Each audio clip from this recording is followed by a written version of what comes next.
Plus. Day 5 of the Women's College World Series at Oklahoma City.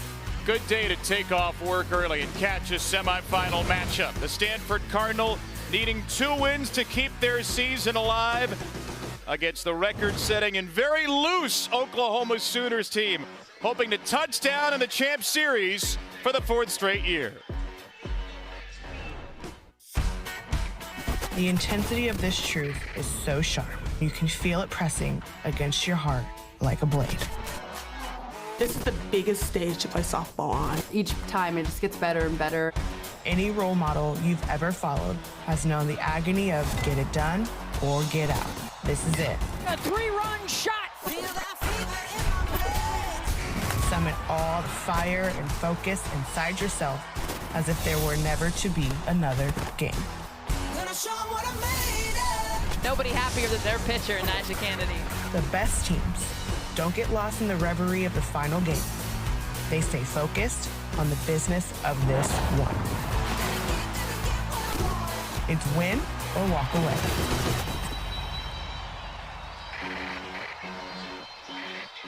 Welcome to the NCAA Women's College World Series presented by Capital One.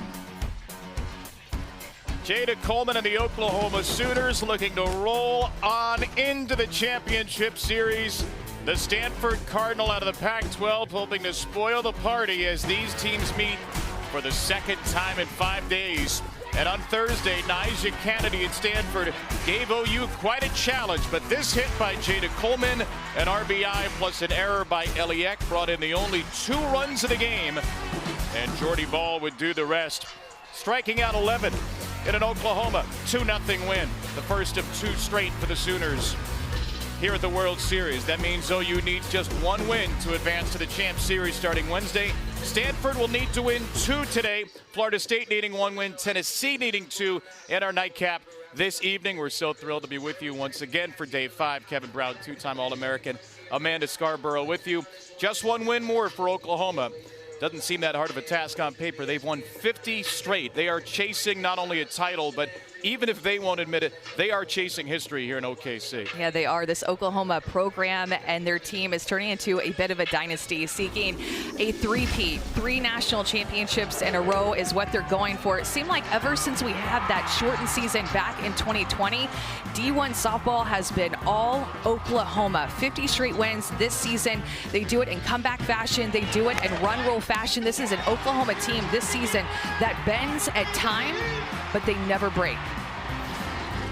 A lineup that is filled with stars. The most notable in the postseason has been Tiare Jennings. 2 World Series RBIs away from tying Jocelyn Alo's World Series record in their career in the tournament.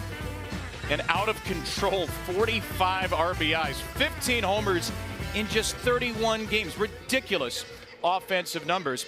They are going to go against a team with ridiculous pitching numbers, though. We saw Stanford pitch very well against Oklahoma day 1. They've been even better since. Back-to-back shutouts to make it to their 3rd semifinal ever. Yeah, Oklahoma has all the offense at the World Series, and for Stanford, they're built around their pitching with a 1-2 punch of Elena Vaughter and Nyjah Kennedy. This is a Stanford team playing in the semifinals, and they've only scored 3 runs at the Women's College World Series because Kennedy and Vaughter have a combined .35 ERA at the Women's College World Series with 25 strikeouts. They limit their walks. They go right at hitters. They bring 2 different looks, one of the strongest 1-2 punches that we've seen across the country. Elena Vaughter will get the start today after Nyjah Kennedy's complete game yesterday, no doubt. If needed, you could see Kennedy for a Stanford team that's thrown 54 innings in the postseason this year and allowed a cool 6 earned runs. 7 total, the best in the World Series field, and a crazy strikeout to walk ratio of 64-5. Oklahoma with back-to-back shutouts to get here. Stanford back-to-back shutouts after a loss. Who's going to score some runs today in OKC? Metro offers MLS Season Pass. On us. Every match. What are you doing? I'm applying for a credit card on Credit Karma. They have this thing called the Karma Guarantee. Metro offers MLS Season Pass. On us. Every match. Has this happened to you? AT&T and Verizon rope you in with phone offers, then bind. Metro offers MLS season pass. On us. Every match. When it was time to upgrade, she shopped around for a lower auto insurance rate to go with it. Even when she decided to blaze a new trail, Credit Karma helped her with an auto loan to get her where she was going. But where is she going? It's sort of like a card fairy. If you apply for a credit card that has the Karma guarantee and you don't get approved, the card fairy will slip $50 under your pillow. Is he coming tonight? Nope. Just got approved. The card fairy will just have to rummage around in someone else's fridge. Get approved or get $50 on offers with the Karma guarantee. It's action-packed. It's adrenaline-filled. It's must-watch. It's going to be special. It's going to be a fun year. Sunday Night Baseball. Sundays at 7. All season long on ESPN. The 2023 Men's College World Series on the networks of ESPN. Red Sox, Yankees. Join us at Yankee Stadium on Sunday Night Baseball. The Oklahoma Sooners starting lineup presented by Capital One. It is the best offense in the country in, well, just about everything. The top scoring team in Division I again. The most home runs in the country, 114. 8.3 runs per game for this Oklahoma outfit. A whole bunch of All-Americans in there, and they are going to face an All-American in the circle. The senior Elena Vaughter gets the ball for Stanford. Down ball pitcher, Elena Vaughter. We saw her earlier in the World Series pitch against Alabama and get the start. Oklahoma 58-1. Stanford 47-14. The Big 12 and the Pac-12 on this Monday morning. 11:06 local. Our first pitch here in Oklahoma City on this Monday, June the 5th, where we will send two teams to the Champ Series. 79 degrees and brilliantly sunny at first pitch. Ball on a strike to Jada Coleman. Plate umpire today, Dustin Douglas. And Elena Vaughter will hope Dustin Douglas has a low strike zone with that terrific drop ball that has made her an All-American for the first time. That's inside to Coleman for ball 2.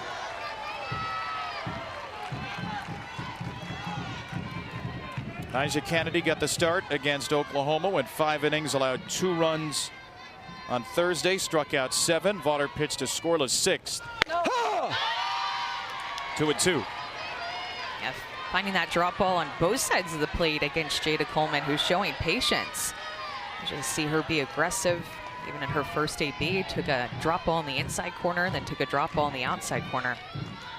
The Big 12 Player of the Year, Coleman, will swing and float one right to first. Emily Schultz is there for a lineout. Well, you saw in that first at bat to Jada Coleman exactly what Elena Vaughter is going to throw these Oklahoma hitters in this game. A drop ball on both sides of the plate and then a changeup. Yes, that pitch that was more up in the zone right there was a changeup. That drop ball spins over the top on the left. That changeup spins more toward the side. But you can locate that changeup a little bit up to change the level, the eyes of a hitter. Something that we saw her do against Alabama that seemed to work very well. Actually, don't see that too often, but worked well in that game. Combined with Nyjah Kennedy for a 1-hit shutout of Alabama on Friday, 2-0. Here's Tiare Jennings, and there is that changeup. Jennings celebrating her 21st birthday today. No better place to celebrate it if you're a Sooner softballer than right here in Oklahoma City. Jennings pops it up. The shortstop, Emily Young, is there, and there are 2 outs quickly for Elena Vaughter. Elena Vaughter early in this game looks very confident. The one nugget that stands out to me about Vaughter and Kennedy and the NCAA tournament is that 64 strikeouts to only 5 walks in the tournament. There is Nyjah Kennedy. Certainly won't be surprised to see her at some point today. Haley Lee. And another changeup down to 49. That pitch is working early. And she's thrown at a few different speeds, too. Anywhere between 55, I've seen it thrown, and then that one at 49. Lee hitless in the World Series, 0 for 5. And a very good NCAA tournament coming into the World Series. Was 8 for 14 with a home run, 7 runs driven in, and a couple of walks in the regionals and supers. A transfer from Texas A&M in her first Oklahoma year. It's a little bit tight.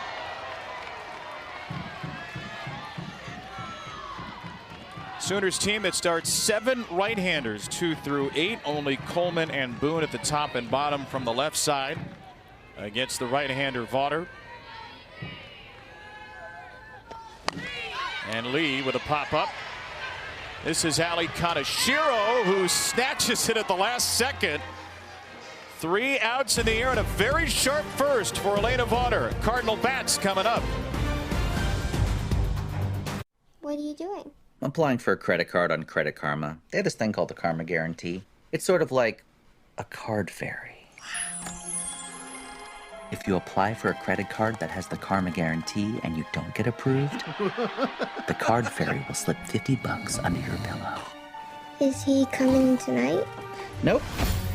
Just got approved. The card fairy will just have to rummage around in someone else's fridge. Get approved or get $50 on offers with the Karma Guarantee. Boston, New York. It's the real deal. It's Yankees Red Sox again. Aaron Judge. He's a game changer. Devers, no doubt about it. It's the same rivalry, but it may be better than ever. This is Premier Baseball. Give us Red Sox, Yankees. Join us at Yankee Stadium on Sunday Night Baseball. One app, one tap, giving the game. ESPN Plus, remember the name. One app with a slap so mean, got big plays from your phone to the big screen. Yeah, you'll feel like a VIP. Top shelf content blowing up your feed. One app, footwork you can't describe. Out here hitting bombs and doing it live. Rambo with a birdie so dirty, make you wanna kick back with a 30 for 30. ESPN Plus, it's in the app. Everything you want right here, no cap. Bang 'em. USA Softball Hall of Fame Stadium from overhead. This 36-year-old facility, which has aged quite beautifully, hosting the 11th game in the 2023 World Series, and the Stanford starting lineup brought to you by Capital One. How about Sydney Steele, who's had a tough offensive year but has exploded in the tournament? An RBI double and a solo home run against Alabama on Friday night. Sydney Steele, one of just 4 right-handers in a lefty-heavy lineup for Jessica Allister's Stanford Cardinal. Well, Jordy Ball got the ball the first 2 games for Oklahoma at the World Series, but with a little bit more margin for error. Oklahoma only needing to win 1 of 2 today. They'll turn to Nicole May, and hey, a .82 ERA is a pretty good option for a number 2 pitcher. Yeah, perfect on the season with an 18-0 record. Nicole May has stepped up her game this season. You'll see that she likes to throw her rise ball up in the zone, then her curve ball away, and then also her changeup down in the zone. So the 3 different pitch mix that she gets her most swings and misses on in that red area: her rise ball, curve ball, and her changeup down. She'll mix in a drop 2. But you see her really spread the zone with a few different looks to hitters. And her first look is away for a strike to Taylor Gindelsberger. One of 6 Stanford players who either are running out of eligibility or choosing to end their softball careers after 4 years today. Gindelsberger, a 5th-year senior out of Chandler, Arizona. He's had a terrific World Series, 4 for 9. And a pivotal stolen base yesterday in Stanford's 1-0 win against Washington as well. Leads the Cardinal with 69 hits, 16 doubles, and also 6 triples. This is not a big home run hitting team, but they will split a gap or 2. 1-2 for Gindelsberger. Started out the year as the leadoff hitter for Stanford, and then they had moved River Mailer to that spot. And it seemed like in the NCAA tournament, River Mailer has had a tough time seeing the ball. move Taylor Gindelsberger back to that spot. She's been the hottest Stanford hitter in the postseason. That's her head coach down to third, Jessica Allister. Hands on knees. Looks like she's ready to field a ground ball. Probably is.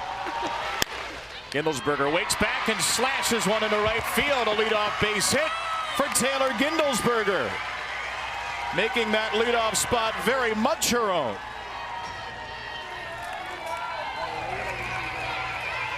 She just can hit a little bit of everything in the postseason. So she gets a changeup slightly out in front of it, but she's not completely fooled by it. So she's able to stay in her legs and stay on that pitch long enough to hit it hard toward the right side. Gindelsberger has just been on fire. And now how will Stanford play this after the hit? Emily Young squares to bunt, knocks it down foul. Got a couple of options here. Jessica Allister gives the signs, and the last sign is settled down, it appears. Gindelsberger, a terrific base runner, doesn't attempt too many steals, 9 for 9, and not many teams try to steal on Oklahoma. Young with 7 sacrifice bunts on the year. And she'll swing away here and drive it out of play. Emily Young, another one of those fifth-year seniors. There are 3 in the starting lineup: Gindelsberger, Young, and then Emily Schultz batting first, second, and fifth. Stanford leaning on its experience here on this semifinal Monday. Senior Young from Mason, Ohio, a third-team All Pac-12 pick. He was a fifth-year starter for the Cardinal.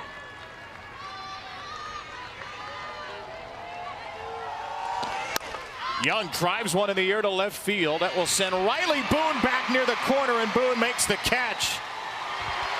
Outstanding play by Riley Boone to take away a potential extra base hit for Young.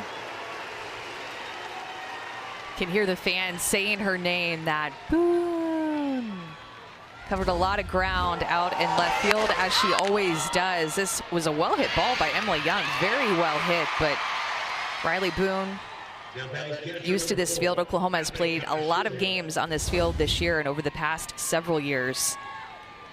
You want to give us your Boone again, just for fun? Not really. No. I'll be honest. Appreciate your honesty as always. Ali Kaneshiro, number 3 hitter for Stanford. Junior who is still in search of her first World Series hit. Pal, you good? Are you okay?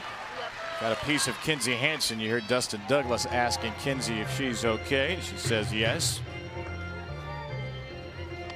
One of the best catchers in softball. Teams have only attempted 6 steals against Kinsey Hansen this year, and even though she's only caught 1, her numbers historically are very good. So just the threat of her arm is enough to deter even base runners like Gindelsberger.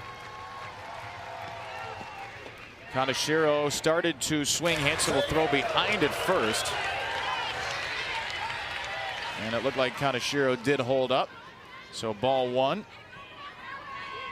It's early in this game, but you start to think with the at-bats that Stanford has had early in this game, with Gindelsberger getting on and then Emily Young squaring up a ball, that could be one of their only chances in this game with the way that they've swung the bat, just scoring 3 runs in 3 games. Kaneshiro out of play. Rawlings Gold Glove winner at the plate, Ali Kaneshiro, who also has driven in 7 runs in the NCAA tournament, a team high. She was the spirit squad leader in high school back at Santa Clarita. She'd go to all the sporting events and rallies and get everybody fired up, which she told us in a meeting while sitting next to Taylor Gindelsberger, and it took Taylor by surprise. Taylor said, I thought you were just really shy the first month you came into college, but there is a little bit of that spirit and that energy in Ali Kaneshiro, which I'm sure is always what you wanted when you had a catcher. Yeah, I was going to say, she's still a spirit leader, I think, back behind the plate for this pitching staff for them. It's fouled off a couple of 2-strike pitches against May, and Kaneshiro will hit one in fair territory here to Brito. Gets the out at first. Gindelsberger's over to second, and there are 2 away.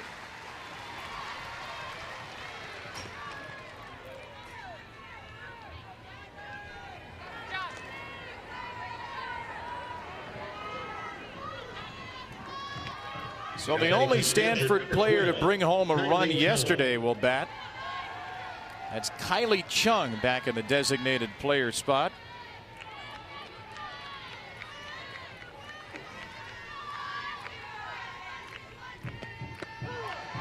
Snapped a scoreless 6th inning tie yesterday to beat the Huskies 1-0. Yeah, this was it right here off the bat of Kylie Chung. She had the game winner just out of the reach of Riley Holtorf, and Stanford would eliminate Washington. Nigeri Kennedy pitched a gem. Just got enough against Ruby Malin, who was terrific for Washington. And Stanford now, after the first inning today, working on 16 straight scoreless in the tournament. Chung, a player who, as Jessica Allister said, didn't sniff the lineup for a really long time.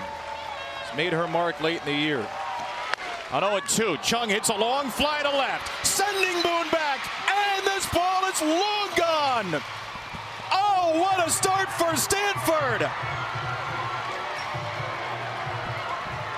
The game winner yesterday hits one to the moon in the first, and the Cardinal have the lead on #1 Oklahoma.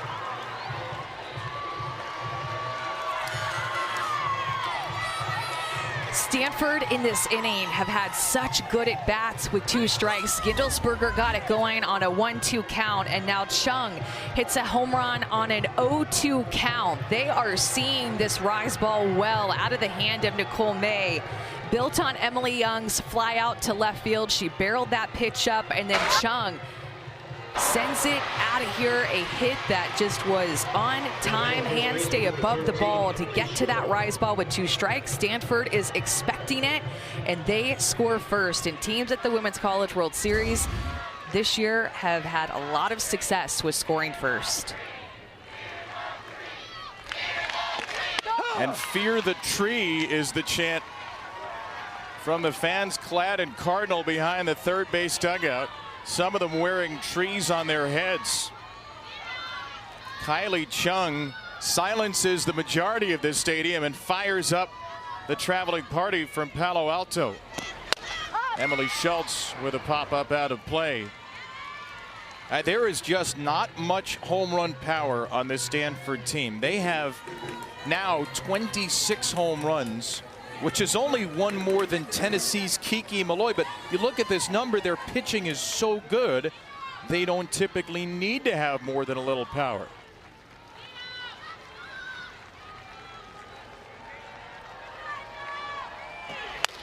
Schultz drives one at the middle. That's a solid base hit, and Stanford has another 2-strike hit against Nicole May.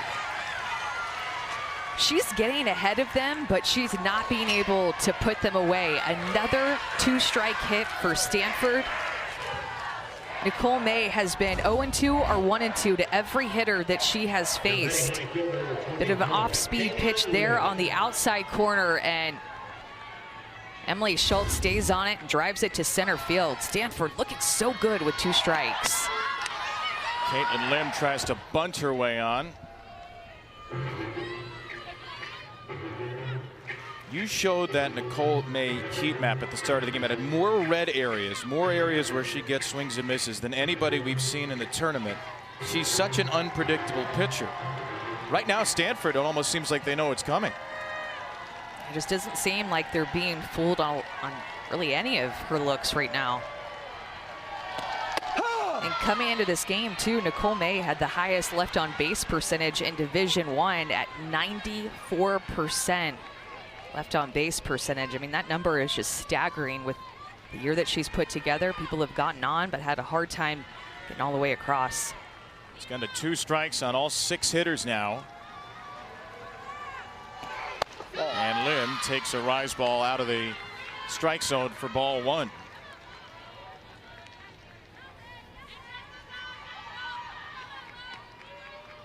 If you didn't expect this kind of a start, you're not alone.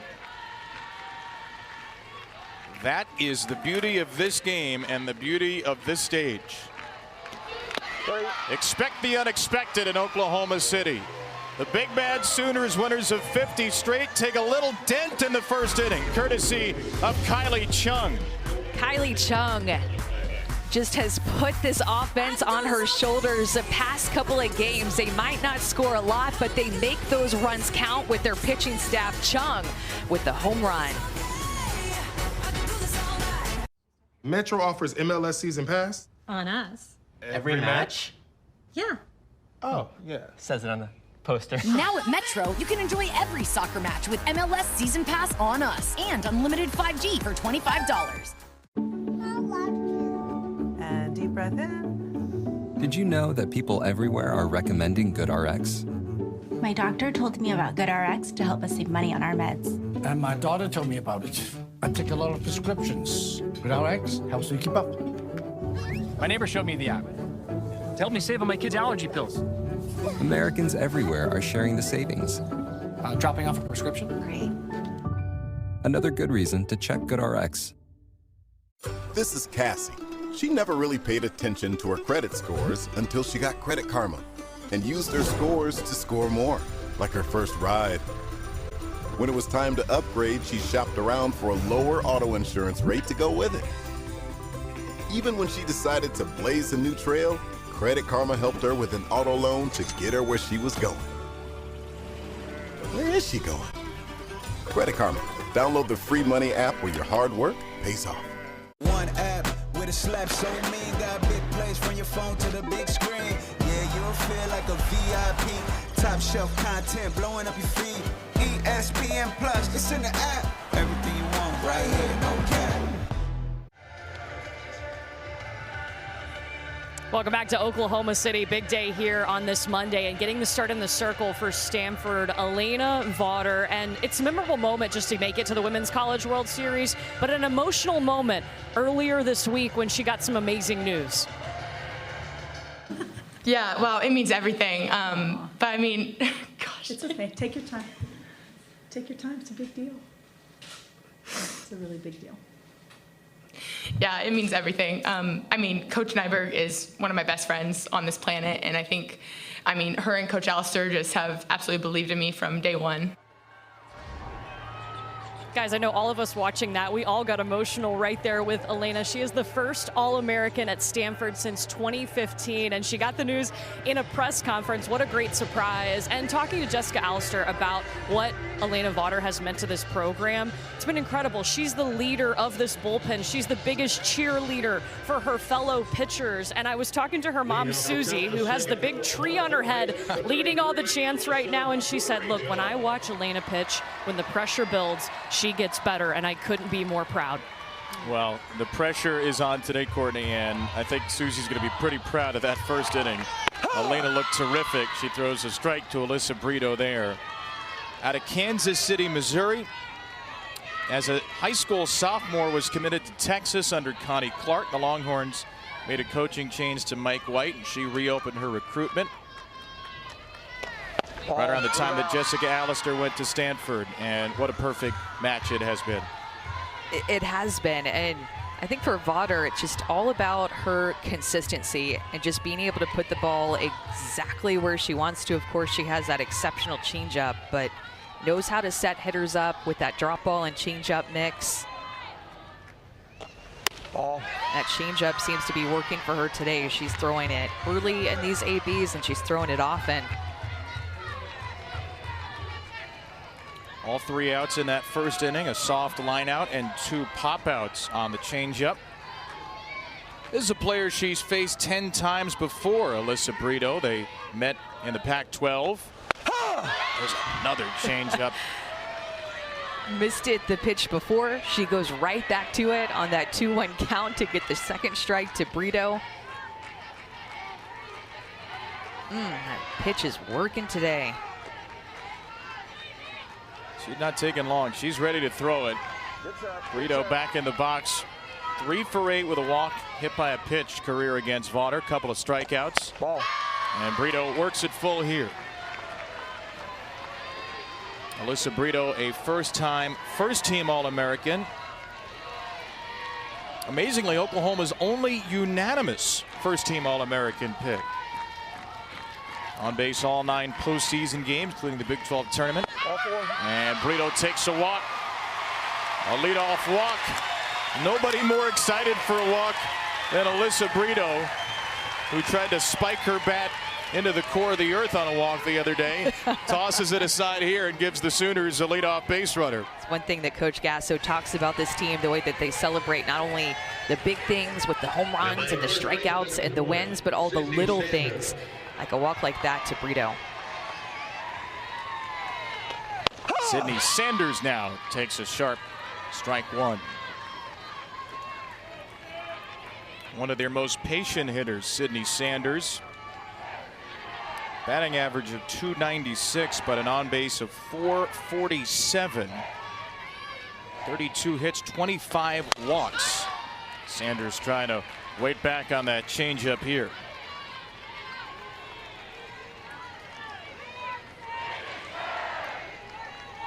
You can see where Emily Young, the shortstop, and River Mailer, the second baseman, playing up the middle of the field, playing to a double play. The amount of ground balls that Vaughter throws, they have the potential to turn it with a runner on one. Tried to sneak it over the outside corner.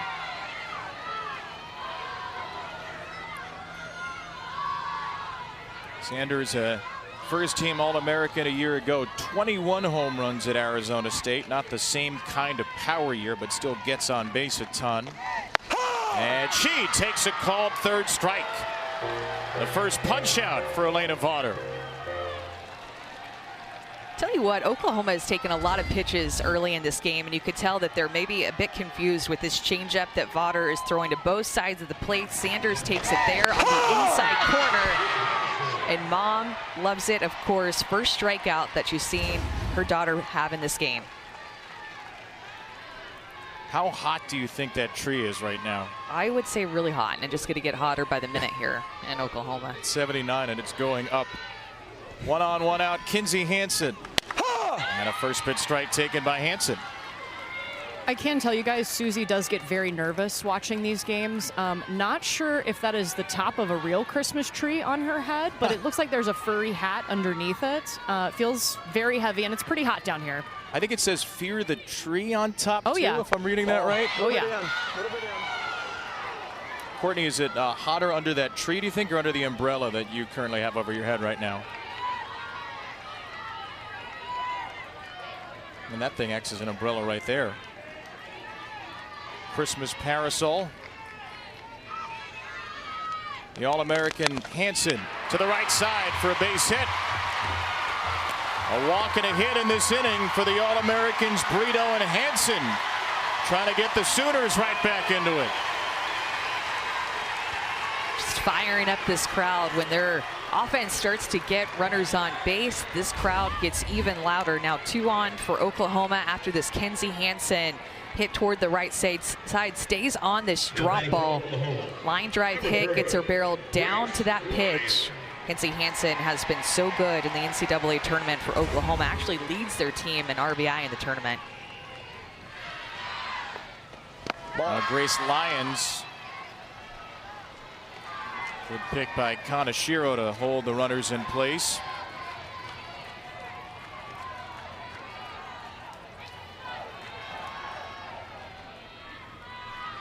Lyons has had a tough postseason at the plate. 2 for 17, 2 walks. Ball.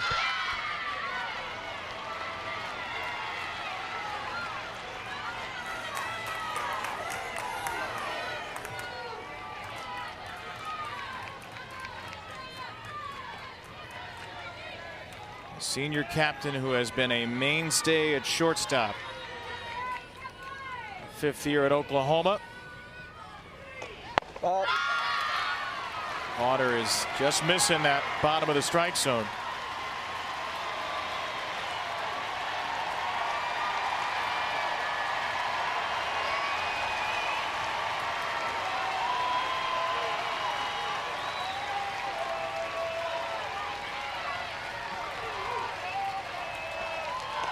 Ball 4. A 4-pitch walk. Walk, single walk, and the Sooners have loaded him up with 1 out. That's a good time for a timeout with Tori Nyberg, the pitching coach for Stanford and former teammate Jessica Allister's at Stanford.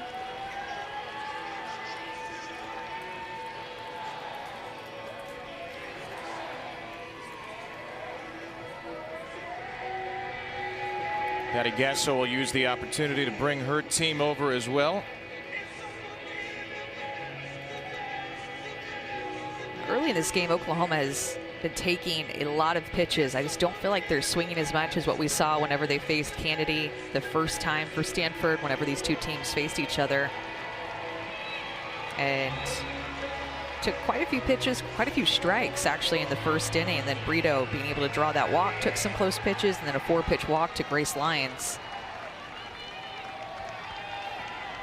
Stanford has been brilliant pitching with runners in scoring position in the tournament. Oklahoma has been brilliant hitting. Alina Torres with a couple in scoring position and 1 on as well to boot. And Torres looks at a strike.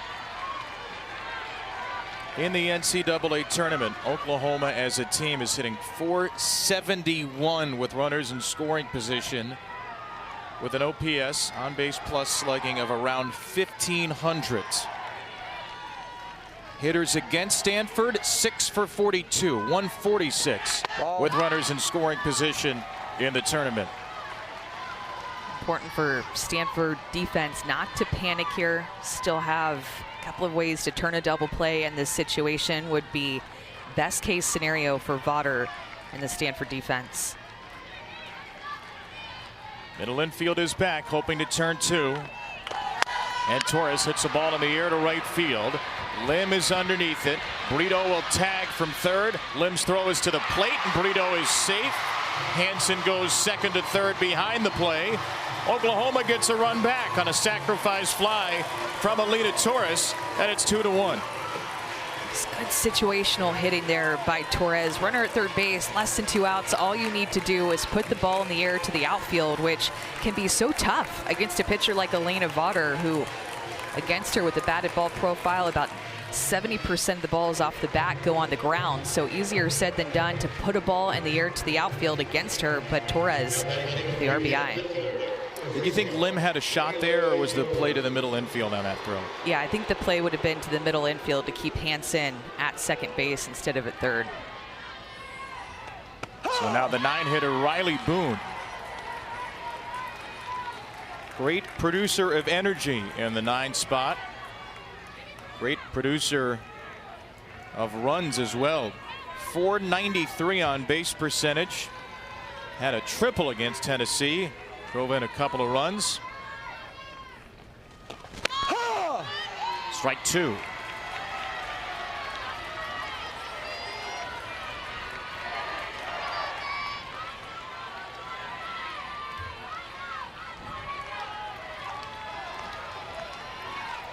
Good grief.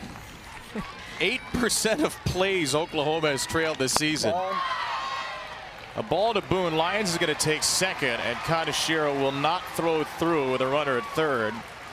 So a free base for Grace, her 7th steal of the year in 7 tries. Does eliminate the force at second as well.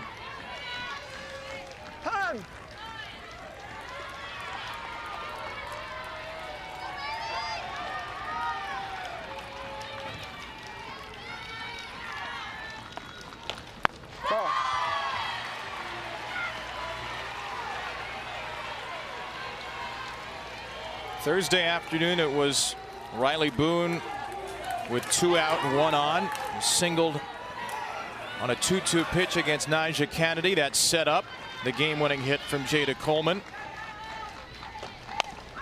A pop-up here. Schultz drifting in foul territory. She's got it. Oklahoma gets 1 but strands 2. 2-1 Cardinal. This is Roundup Weed and Grass Killer with Sure Shot Wand. This stuff works. This stuff works in flower beds. This stuff works in tree rings. This stuff works in walkways, driveways, pathways. This stuff works down to the root so weeds don't come back. This stuff works for you, your neighbor, your neighbor's neighbor, her neighbor's neighbor. This stuff works guaranteed or your money back. This stuff works without hurting your back. This stuff works without hurting your pride. This stuff works early shifts, late nights, and holiday weekends. This is Roundup Weed and Grass Killer with Sure Shot Wand. This stuff works. One app, one tap, giving the game. ESPN Plus, remember the name. One app with a slap so mean, got big plays from your phone to the big screen. Yeah, you'll feel like a VIP. Top shelf content blowing up your feed. One app, footwork you can't describe. Out here hitting bombs and doing it live. Rambo with a birdie so dirty, make you wanna kick back with a 30 for 30. ESPN Plus, it's in the app. Everything you want right here, no cap. Bam! Welcome to my house. Amanda Nunes, the greatest women's mixed martial artist of all time. She is just next level. There is a new bantamweight contender. It's Irene Aldana. She believes this is her time. Two of the very best, hoping to lead as the #1 contender. Welcome to my house. Oh!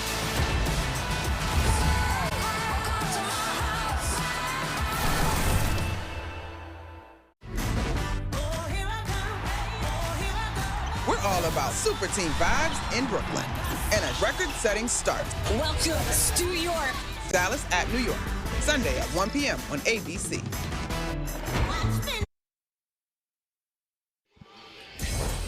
A decade of dominance, the likes of which this sport has rarely seen. The Oklahoma Sooners since 2013, 5 championships, 9 seasons. Back-to-back titles in 16 and 17, and in 21 and 22. Made it to the Champ Series in 19. Sharon Backus's UCLA Bruins, 88-90, the only team to three-peat. Oklahoma needs a win today to get to the Champ Series finals, but Kylie Chung's home run has put a little dent in that dominance early for a 2-1 Stanford lead. Back in the first inning on an 0-2 count, Kylie Chung sent this one deep, a rise ball off of Nicole May. Stanford scoring first.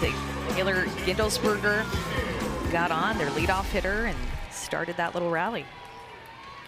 3 hits all came in 2-strike counts. A 1-2 single for Gindelsberger. Chung and Emily Schultz with 0-2 hits. Stanford Cardinal 3 runs in the first 3 games at this Women's College World Series. 2 runs in the first inning today. The first runs allowed by Oklahoma here at the World Series. This is Sydney Steele.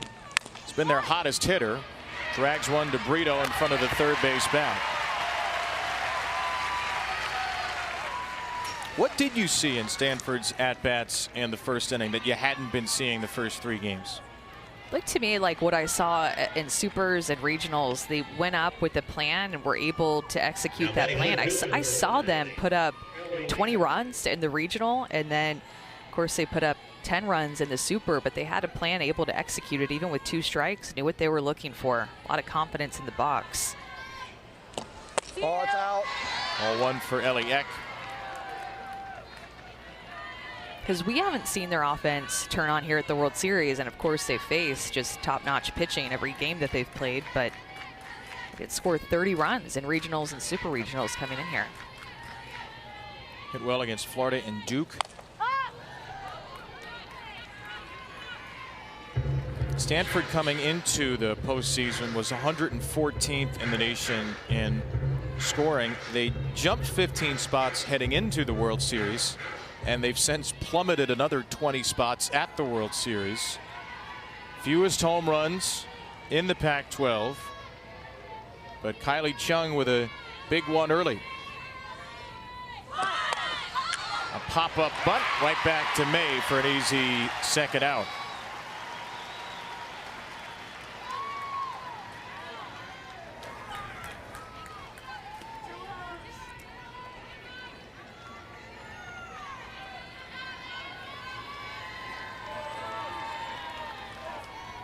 And play for Stanford, second baseman number 22. River Mailer in search of her first World Series hit. A 9-hitter for Stanford.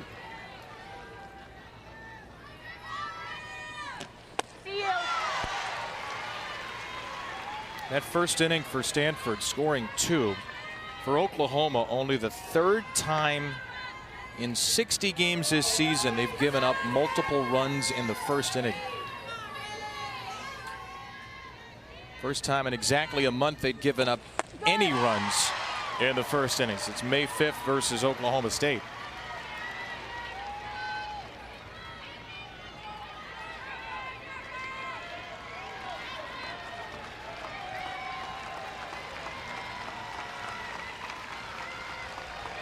Another 0-2 count. And this time May wins it. Her second strikeout, finishes a 1-2-3 second. Top of the Oklahoma lineup coming up.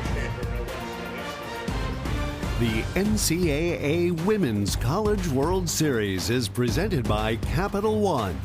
What's in your wallet?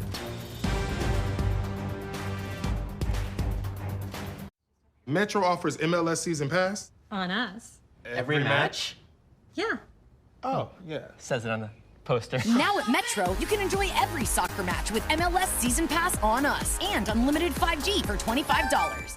Finally ready to go. The College World Series in Omaha. Back to the wall and gone! Are you kidding me?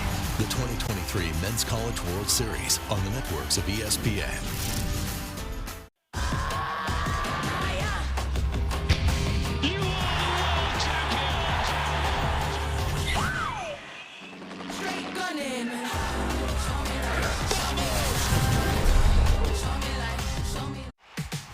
It's action-packed. It's adrenaline-filled.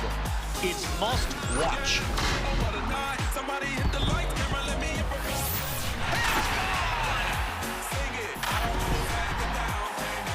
Oh my gosh, it moves even faster being mic'd up.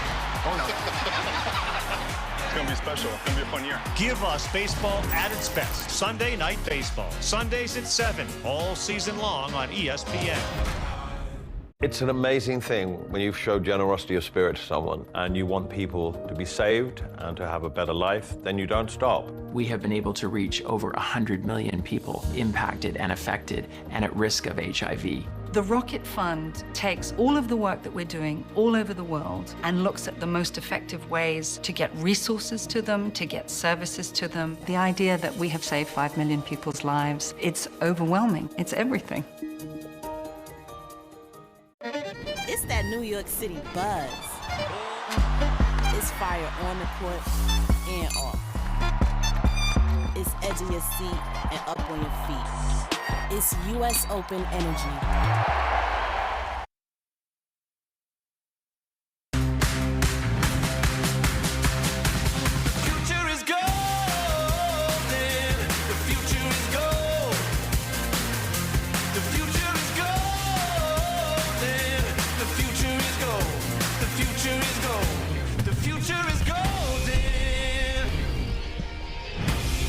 Bracket update presented by Enterprise. Semifinals, Oklahoma needs 1 win. Stanford needs 2 to advance to the Champ Series Wednesday. Florida State is undefeated. They'll need to beat Tennessee, one of 2, the ACC and SEC champions at 7 Eastern, 6 Central tonight. Florida State's first 2-0 start ever at the World Series. They were the champions in 2018. They lost in the Champ Series to this Oklahoma team in 2021. Tennessee beating Oklahoma State 3-1 yesterday to stay alive. A fly ball here. Jada Coleman into center field, and this game is tied. Jada Coleman, the Big 12 Player of the Year, delivers a long ball against Elena Vaughter.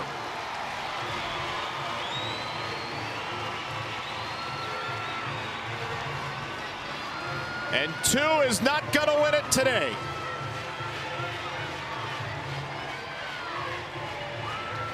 Coleman took that first strike she saw on the outside corner, and then Vaughter tries to go inside. It's clearly the side that Coleman was looking for. It's where Vaughter tried to throw her early in the count, her first at bat too, and Coleman goes hunting for it. On time, that ball flew off of her bat. A line drive home run for Coleman to tie up this game. Her 17th of the year, tying her with Brito and Jennings for the team lead. And her third career home run at the World Series. Now Tiare Jennings to third. Played well by Sydney Steele. Look at how she gets her barrel down to this inside pitch, drop ball right at her knees, maybe a little bit elevated. She's trying to get it for a strike. And Coleman, she says on this field, she loves to just scream and shout and let it all out. Is that a song? Yeah, that's a Britney Spears Will I Am song. Don't act like you didn't know that. Told us the first time, Jada, that she ever made it to the World Series 2 years ago. She literally screamed on defense on the first strike. Had to scream it out to settle back in. Here's the thing, Vaughter needs to keep going to that changeup. It's a pitch that made her successful the first time through the order against Oklahoma when she was throwing it for a strike, and she threw it a lot, threw it about 50% of the time the first time through the order to Oklahoma. And on the year, the amount that she threw it was about 20%. So you can tell that she's throwing that pitch more, a lot of confidence in that pitch. And when she's throwing it for a strike, she's having a lot of success. Just bounced one to Haley Lee, who fouled out to the catcher Kaneshiro. Nope.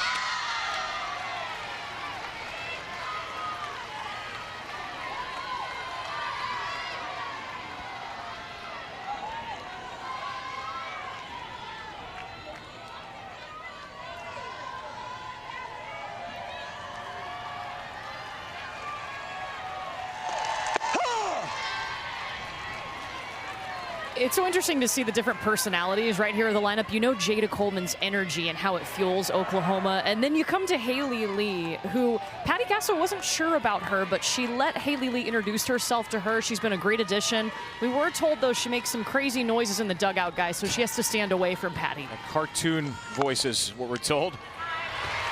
Right back to Vaughter for out number 2. And Lee is 0 for 2. Sometimes it cuts it. A good job by Vaughter after the home run to get a couple of ground outs.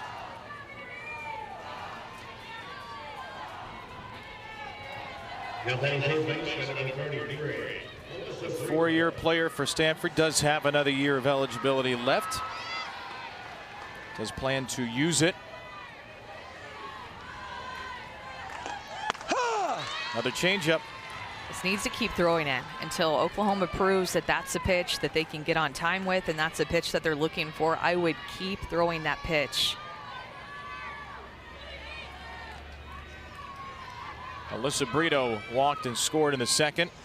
Dead ball, dead ball. Everybody clap your hands. With a changeup, I wonder how much do you risk throwing it too much and making Oklahoma comfortable with it? I just haven't seen one good swing on a changeup. They're taking it, they're way out in front of it. I think until you see them look more on time, that could be a foul ball too, but not look so far out in front of it, I would continue to throw it. And she can spot it in different places too.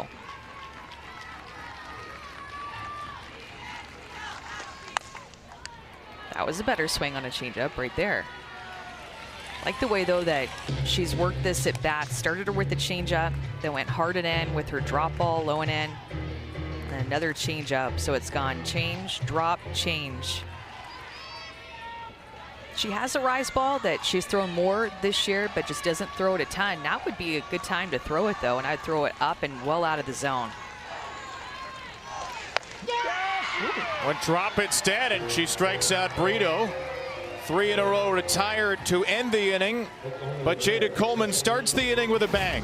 She is the playmaker. She gets this team going both defensively and offensively. Jada Coleman ties up this game, a line drive home run for the Big 12 Player of the Year.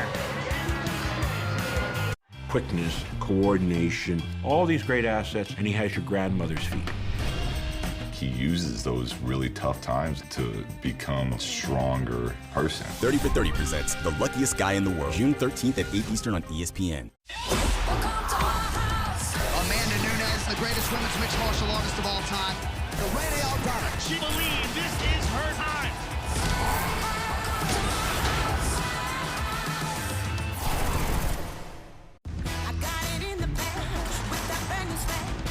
This season's about super team expectations. The New York Liberty have looked really good. Welcome, Stu York. Epic homecomings. Welcome home, Brittany Griner. And a shiny new rookie class. Miller, look at the speed, going to the hoop. The WNBA. Okay, all she wants to do is show out. We're all about it. Dallas at New York, Sunday at 1 p.m. on ABC. It's that walkout hype. It's the next generation now. It's that head-turning style. It's a swagger in every step. Did that just happen? It's electricity you don't just see, it's one you feel.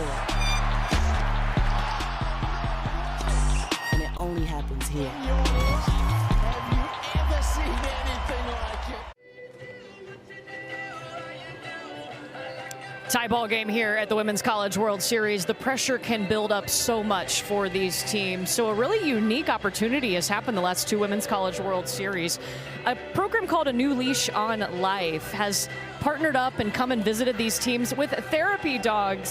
David Rudkin is the scheduling coordinator. He reached out to the teams last year, all 8 of them, was able to visit with 6 teams. He did the same this year in Oklahoma, got to visit with several therapy dogs yesterday, actually. And I said, how do they provide therapy? And he said, when you're petting a dog, Amanda knows this, you don't think about anything else. The pressures of the game, of school, of your performance, it's a weight lifted. So a nice opportunity for Oklahoma and several of the teams to pet some dogs. And I know Amanda's really upset she wasn't invited. And I think it was at our hotel too, and we missed out because I think we were here, but I feel devastated personally as well. really cool. Yeah. All the teams have gotten to do it too, Courtney. So Oklahoma did it yesterday on their day off. They watched a little softball, pet a few therapy dogs. I mean, what a day, softball and dogs. I mean, that's my kind of day personally. Is there anything better in the world than that? I got to give a shout out to Shep, by the way, who's watching at home, I'm sure. Love it. Taylor Gindelsberger leading off for Stanford in the third. Emily Young, Ali Kaneshiro to follow.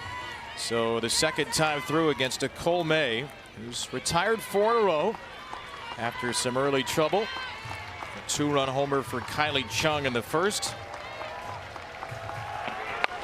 Gindelsberger goes up to get a rise ball right to the glove of Boone.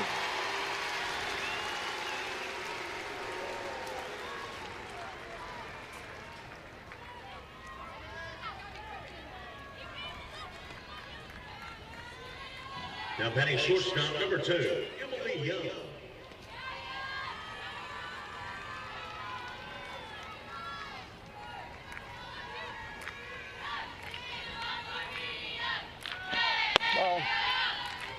Emily Young, the Stanford shortstop now.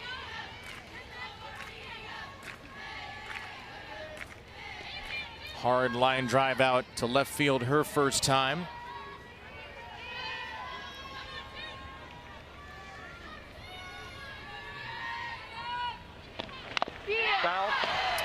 Young is one of these 3 fifth-year players that didn't play Jessica Allister's first year, but they were really her first recruiting class. Came in her second year. Gindelsberger, Emily Schultz, and Young, really the backbone of a program that had to rebuild when Jessica Allister took over, coming over from Minnesota. And Young was a great high school hockey player. Says she still doesn't know how Jessica Allister found her in recruiting. Came here as a 3rd-string catcher, played some outfield, finally settled in at shortstop. And Jessica said the first day of practice, it was apparent she was the best athlete on the team. Yeah, Jessica Allister actually got the job in late July, she told us. And back then, too, it was just a different recruiting time with different rules. But it was all a whirlwind, and she came in and just had 1 tournament left in the summer to go out and recruit. So she and her staff got out, got to work, started to put some pieces together to build back up this program. Young the other way. Coleman got a great jump and flagged it down. Stanford has one of the best athletic departments in the nation, but the Cardinals softball team had not been to the World Series since 2004 when Jessica Allister was a player. She called this her dream job. Fourth NCAA tournament in the last 6 years. They didn't have any in the previous 4. 14 wins in the pack, their most since '98. Regional host. 3 seasons before Jess came here, Stanford was 4-68 in Pac-12 games. Had a lot of success under John Rittman from '97 to 2014. He resigned after 2014. Rachel Hansen took over for 3 years, just the 4 Pac-12 wins. And here is Jessica Allister putting Stanford right back in the center of the conversation nationally. Well, and how about too, Kevin, that they don't have any transfers? When's the last time that we saw a team in Oklahoma City that didn't have any transfers on their roster?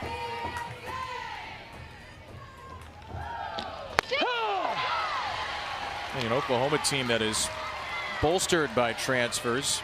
Most teams here at the World Series are. Stanford, obviously, because of the stricter academic requirements, has a much harder time accepting transfers.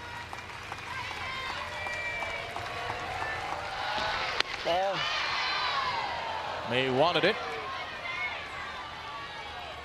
2-2.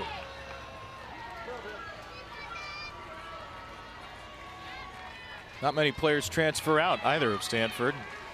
Not much better than a Stanford degree when you're going into the real world. Nerd Nation, they proudly call themselves. Wait, so this isn't the real world at the World Series in Oklahoma City? Well, this is a different type of real world, you know, heightened reality. Never want this real world to end. How about the job world? Yeah, I guess. Yeah, this is pretty that real. will eventually come along. This is real. It is spectacular. Hall of Fame Stadium. The greatest show on dirt. That's a called third strike to Kaneshiro. And Nicole May starting to roll now. 7 in a row set down. Thought she had got the outside edge earlier in the at-bat for the strikeout. So then she lived on the inside edge. Looks like a rise ball low and inside. Freezes Kaneshiro for the third out. Oh, well, this is me. It's still early.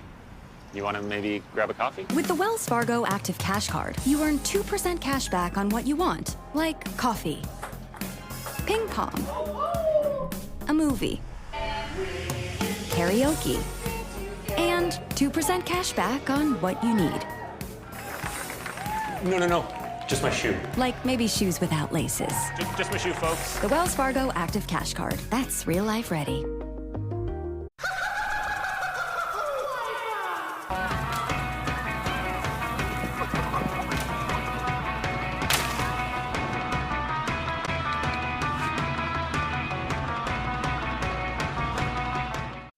Metro offers MLS season pass. On us. Every match? Yeah. Oh, yeah. Says it on the poster. Now at Metro, you can enjoy every soccer match with MLS Season Pass on us and unlimited 5G for $25. It's an amazing thing when you show generosity of spirit to someone and you want people to be saved and to have a better life, then you don't stop. We have been able to reach over 100 million people impacted and affected and at risk of HIV. The Rocket Fund takes all of the work that we're doing all over the world and looks at the most effective ways to get resources to them, to get services to them. The idea that we have saved 5 million people's lives, it's overwhelming. It's everything.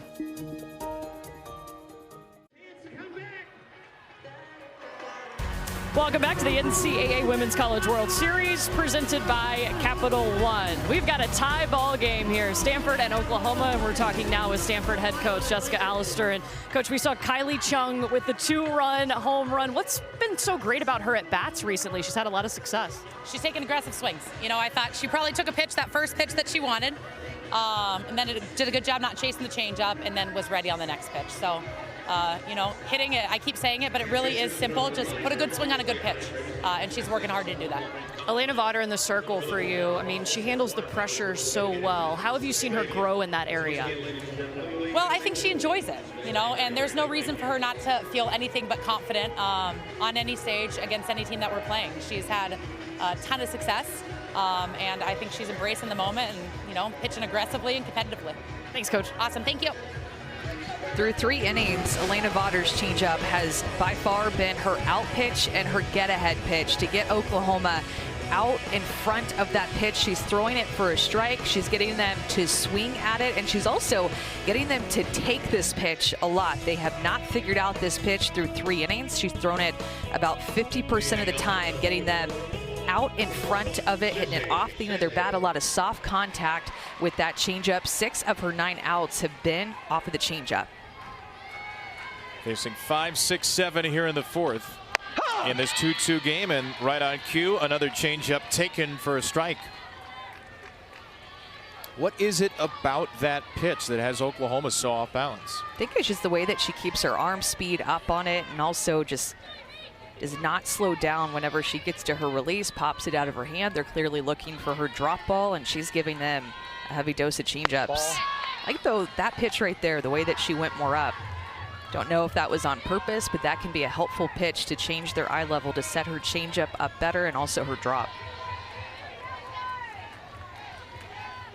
Pitch is being called in by Tori Nyberg. Sanders right through a high changeup.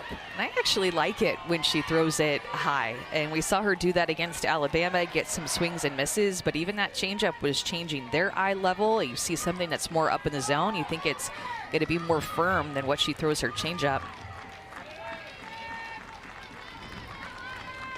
Ball.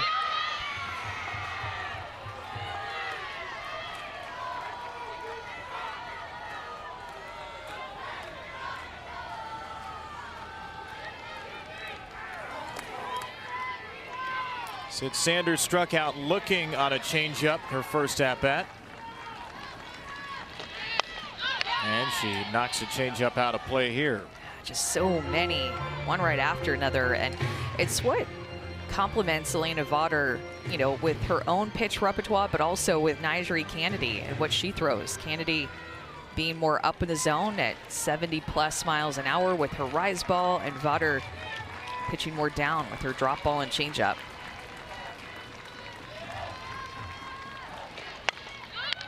In the air, Kindlesberger in center field has the first out.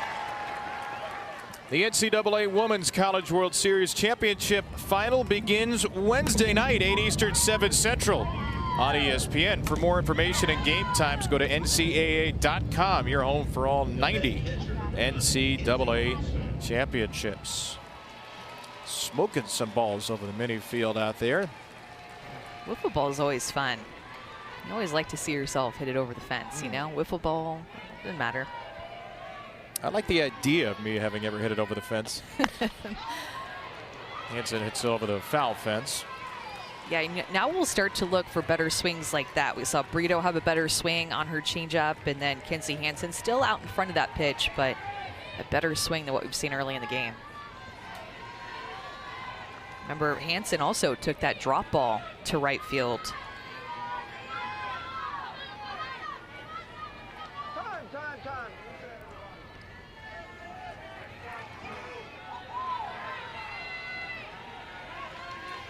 Kenzie Hansen, who's delivered so many big hits in her career, first team All-American.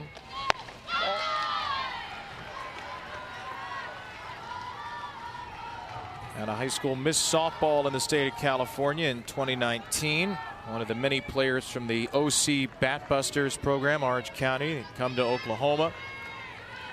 24 home runs a couple of years ago.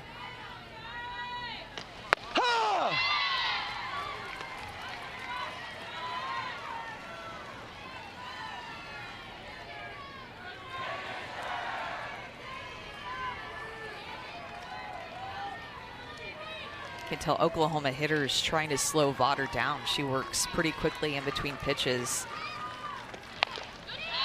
They'll get up to the box and they'll step out, take their time to get back into the box, make her wait, versus them feeling like she's rushing them. You can do that if you're a hitter. This has been a point of discussion.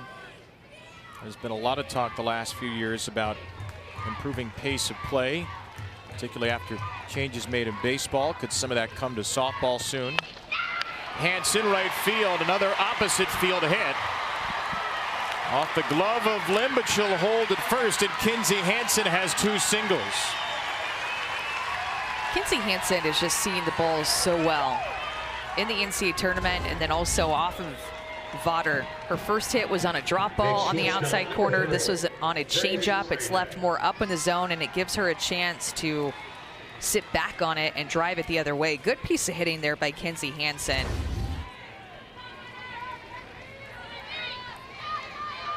And now a runner aboard for Grace Lyons. This is where Jessica Allister's mind probably starts to turn. Vaughter's been great, but we know how good Oklahoma is. Tori Nyberg's going to come out for a visit. There is Nigeri Kennedy in the bullpen. At what point do you give Oklahoma that completely different look with Kennedy's rise ball, knowing that you have to win 2 games today to advance to the Champ Series? Yeah, I think that if you can get 2 times through the order and keep this score tied like this, then you bring Kennedy in late in the game. And we've seen Kennedy in every game that Stanford has had. Even when Elena Vaughter got the start, Kennedy came in relief. They like to use her late in the game.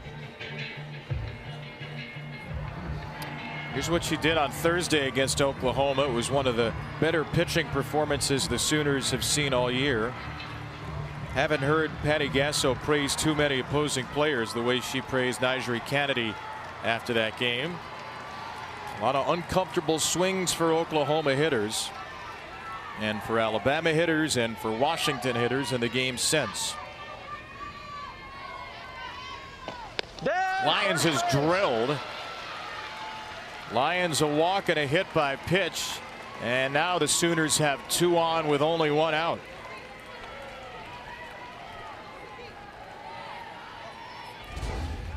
Grace Lyons just looks like she takes this right on the kneecap, right on the side of the knee. Oh. Took it like a champ.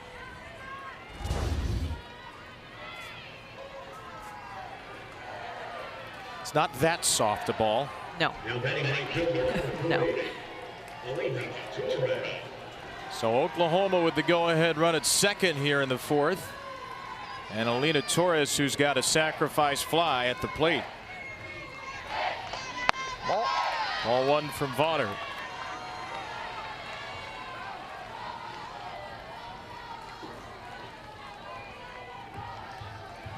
Torres, along with Sid Sanders, Arizona State transfer. Patty Gasso told us she's a real free and easy player, Alina Torres.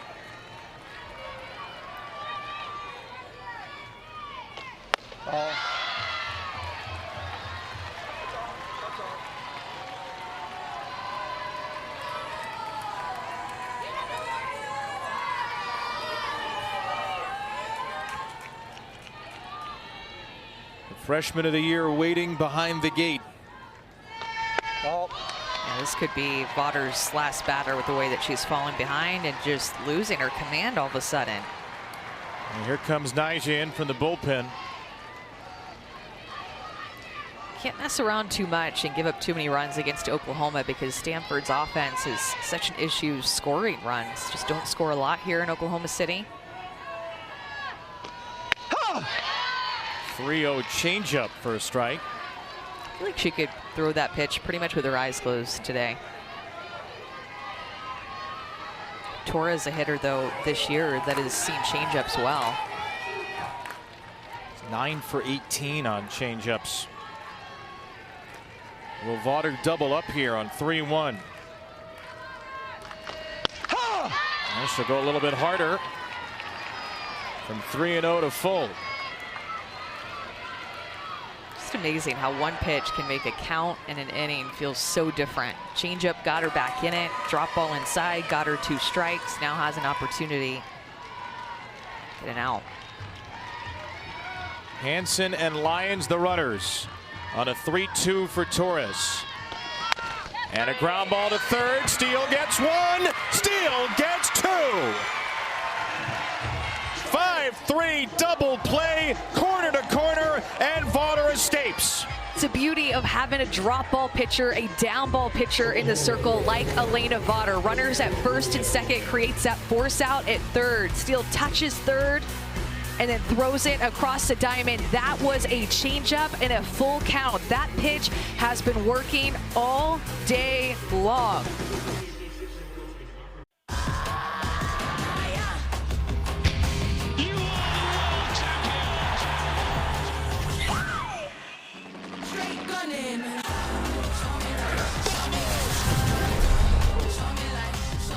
Finally ready to go. The College World Series in Omaha.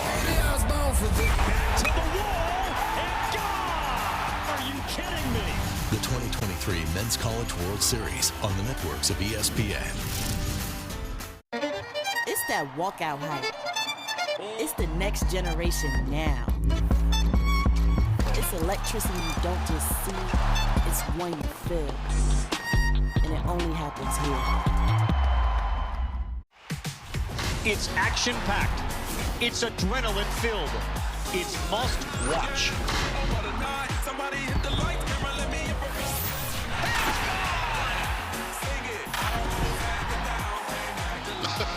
Oh my gosh, it moves even faster being mic'd up. Oh no.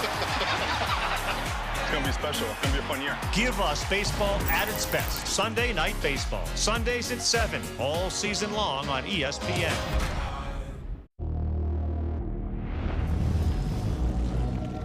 I dropped the top on the 6th Street. Fly in my eyes, see the envy me. Shawty, she calling me MVP.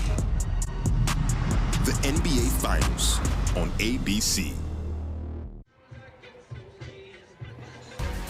Welcome back to the NCAA Women's College World Series presented by Capital One. Still a tie ball game. We're talking with Oklahoma head coach Patty Gasso. And coach, how are you seeing your hitters adjust to the changeup from Elena Vaughter? I think you can't be in 2 different rhythms or look for 2 different speeds. So you got to kind of pick it, and that's kind of what you're seeing right now. Nicole May settling into this game. What has stood out to you?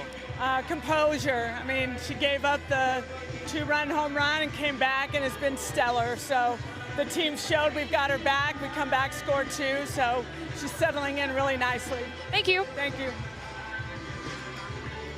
Nicole May has just been mixing her pitches up, down, and changing speeds. This is her drop ball that she's been moving down in the zone, has adjusted that pitch to use it earlier in the count and then go to her rise ball later in the count to get swings and misses. Also mix in the spin of that curveball. But more emphasis, it seems like, after that first inning on her spin and getting more swings and misses, settled into this game after that home run. She's retired 7 straight after 3 of the first 5 reached. A home run hitter now, Kylie Chung, who takes ball 1.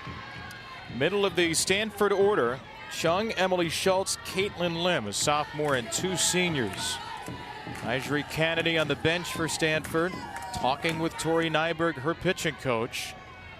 Perhaps we're going to see Kennedy in the 5th after she threw in the bullpen in the 4th. Jessica Mendoza the other day was talking about, was it just yesterday? It all blends together. But the last time that she pitched, Jessica Mendoza was talking about how Kennedy loves to have all of the information about the hitters. The more information, the better. Even all the information that's hard to hear sometimes as a pitcher, like the really good hitters that you're about to face in the lineup of Oklahoma and how she wants to attack them. That's Vaughter, who's worked 4 really strong innings.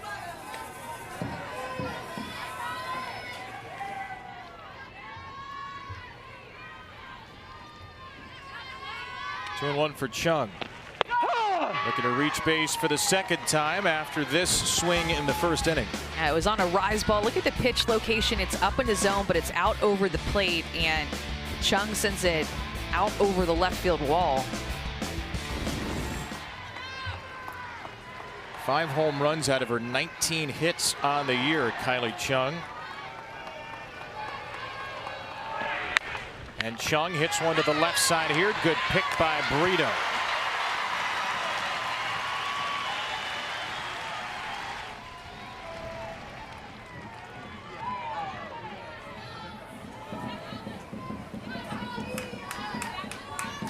Courtney, what are you seeing right now with the Lane of Honor?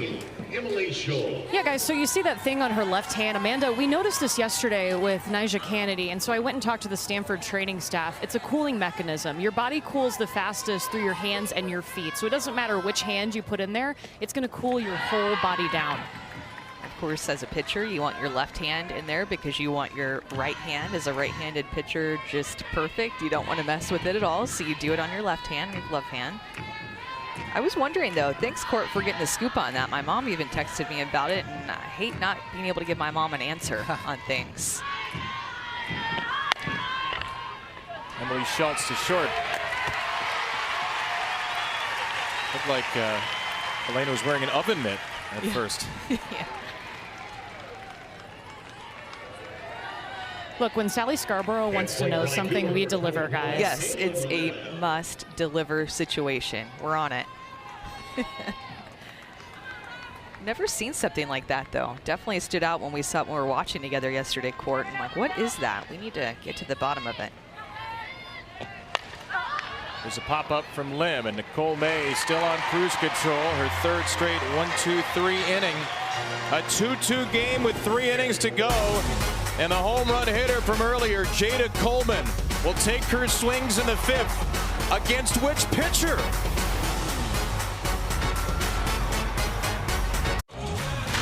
It's action-packed. It's adrenaline-filled. It's must-watch. It's going to be special. It's going to be a fun year. Sunday Night Baseball. Sundays at 7. All season long on ESPN.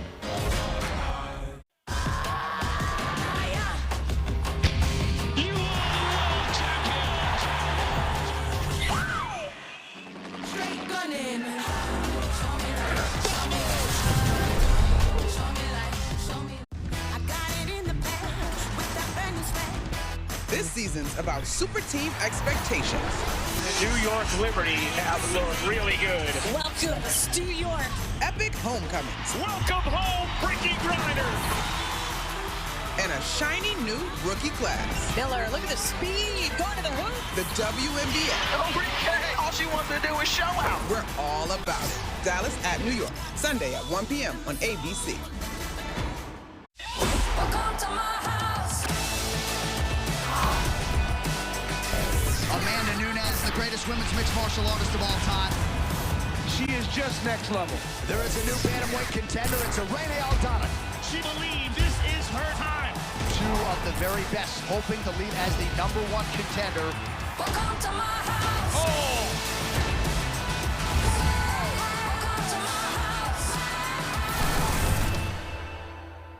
One app, one tap, giving the game. ESPN Plus, remember the name. One app with a slap so mean, got a big place from your phone to the big screen. Yeah, you'll feel like a VIP. Top shelf content blowing up your feed.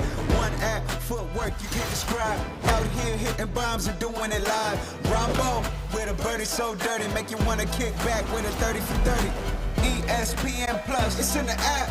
Everything you want right here, no cap. Bang 'em.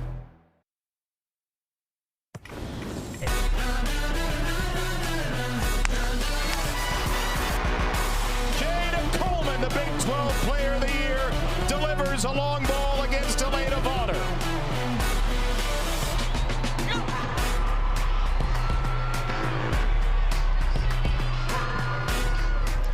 You could count on Jada Coleman for an instant impact on the base paths in center field or at the plate. Her 3rd inning home run has tied up this first semifinal game of the World Series, and Coleman will bat 2nd in a 2-2 tie here in the 5th. Oklahoma needing 1 win to advance to the championship series for a 4th consecutive World Series, have a chance to win a 3rd straight title. Stanford needs to win this one, turn around and win the if necessary game. And Elena Vaughter will stay out there with Nyjah Kennedy in the dugout. She's going to face Riley Boone for a 2nd time. Coleman and Jennings after that. Kennedy, the freshman of the year nationally, certainly looks ready to go when needed. Boone up the middle, and we'll see if she's needed now. Leadoff base hit out of the 9th spot for Riley Boone. And here comes Jessica Allister. Twice through the order is enough for Elena Vaughter. The second team All-American. Pitch terrific. Mom loves it. And now the Stanford crowd will roar for Nyjeri Kennedy, the nation's leader in ERA, with Stanford's season on the line. One app, one tap, giving the game. ESPN Plus, remember the name. One app with a slap so mean, got big plays from your phone to the big screen. Yeah, you'll feel like a VIP. Top shelf content blowing up your feed. One app, footwork you can't describe. Out here hitting bombs and doing it live. Rambo with a birdie so dirty, make you want to kick back with a 30 for 30. ESPN Plus, it's in the app. Everything you want right here, no cap. Bam! The Women's College World Series. They dream about this moment their entire careers. 8 teams and a world of possibility.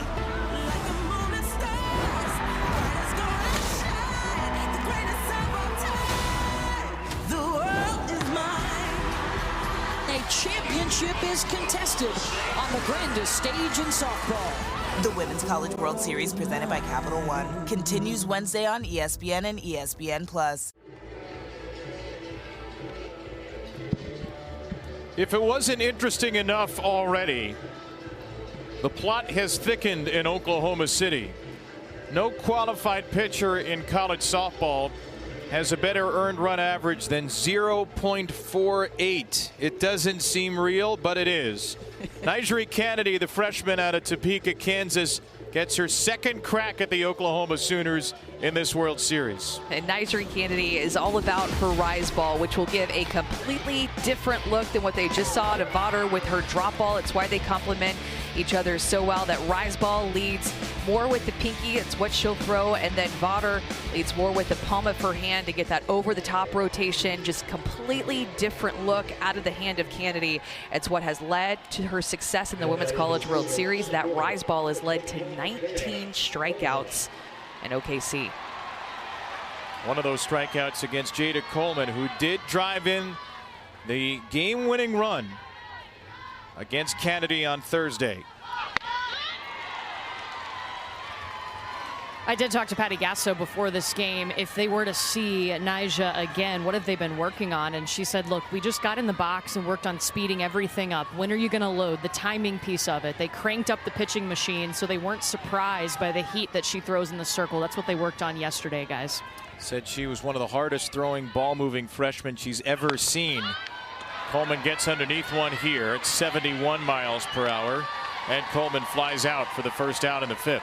Yeah, and you see the way that Coleman swung at that first pitch. Take a look at the first pitch before the out pitch. This is the way that Kennedy was making OU look in her first appearance against it. You just don't see that from Oklahoma. Back-to-back rise balls. She gets Coleman to chase after it 2 pitches in a row, and it's the out pitch for her. See, she slams the bat down. They know what they're going to see from her, and she's still going to give it to them. Here's Tiare Jennings, who was 0 for 2 against Vaughter. That rise ball pops out of the mitt of Kaneshiro, and Riley Boone takes second base. We talked about the different looks out of the hand of Vaughter versus Kennedy, and we talked about what that's like for a hitter, but how about for a catcher who actually has to catch it? Now you're catching 75 up in the zone. Kaneshiro expecting that potentially to be a little bit lower, but this is a big adjustment for the Gold Glove winner back behind the plate to receive. Only her second passed ball of the year. And it puts a runner in scoring position as Jennings takes a strike. Remember, we talked to Kaneshiro coming into the World Series about catching Kennedy, and she said Kennedy has movement I've never seen before.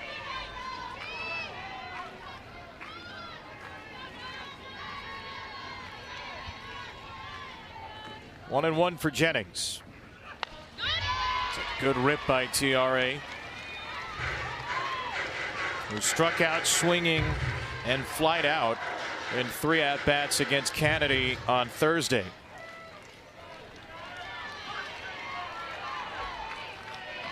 Ninth relief appearance of the season for Kennedy, her second here at the World Series.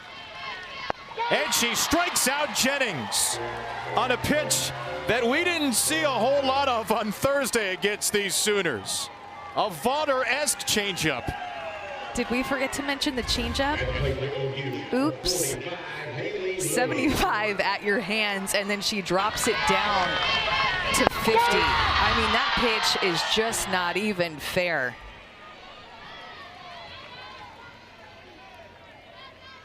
Two down for Haley Lee.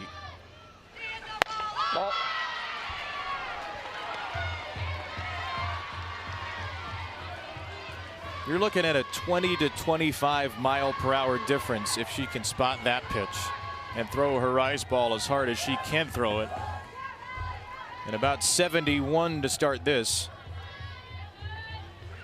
That's a strike also at 71 to Lee. This season, Kennedy has faced 46 batters in her relief appearances.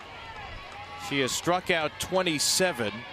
She's allowed 2 hits, 3 walks.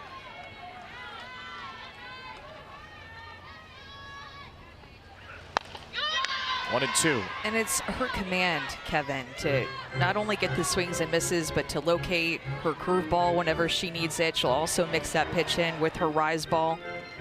Been so good in relief this season. Inning in 2/3, hitless against Alabama to close out a 1-hitter on Friday. Threw a 1-hitter yesterday against Washington. And she threw another changeup. Lee did not swing on the appeal down to Mike Burwell at first. Yeah, I think that this pitch fooled Haley Lee, could have even fooled Dustin Douglas, the home plate umpire, and that looked like it was at the knees. Should be a strike. Haley Lee holds her barrel back. Get the call. The 2-2.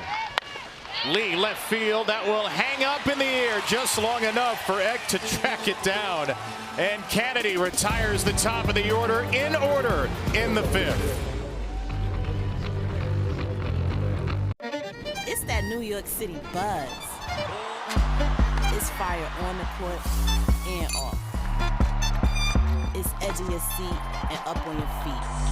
It's US Open energy.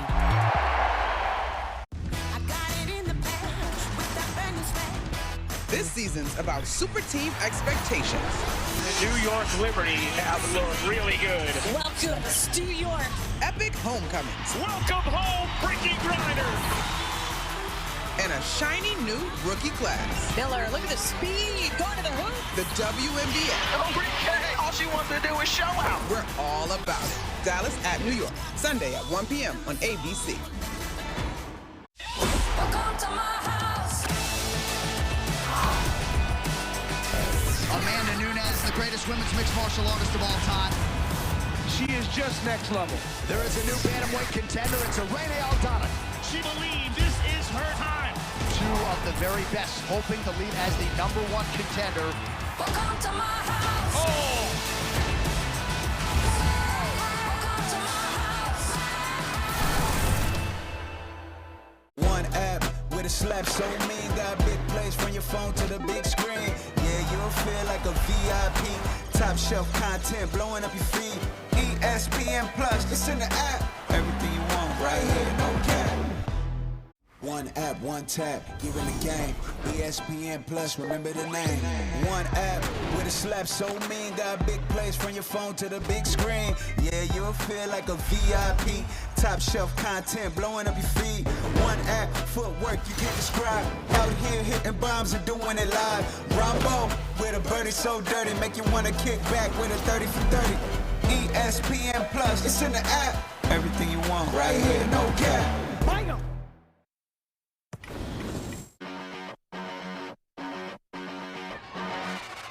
Take it to the floor, hit the spotlight, ain't got no excuse. Making new rules, yeah, it's alright.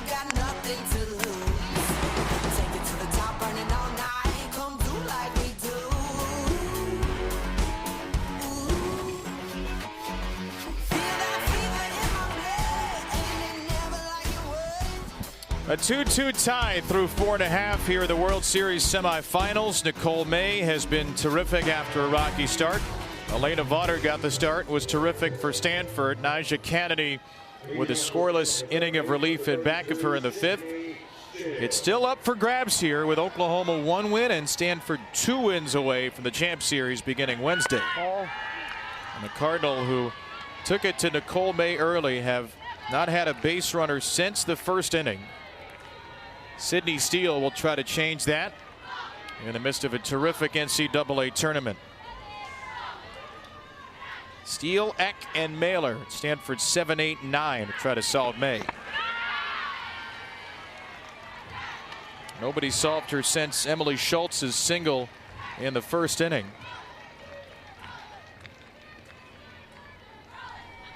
Three for 5 to start for Stanford, and then Nicole May reminding us why she's an ace. .82 ERA coming in. She's retired 10 straight. Popped up by Steele. Brito is there. Make it 11. So much soft contact too that Nicole May is inducing. Ground balls off the end of the bat. Easy pop up there. Patty Gasso talks about the way Nicole May can mix her pitches. Said, look, she's not a big strikeout pitcher, although she does strike out more than one an inning, but just doesn't get squared up very often. And a swing and a miss to Ellie Eck there.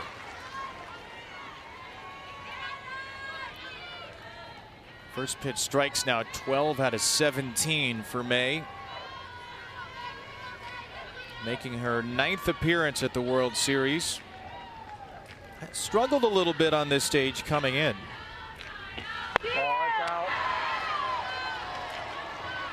Into today's 6.43 ERA for Nicole May at the World Series. 16 2/3 innings, 15 runs.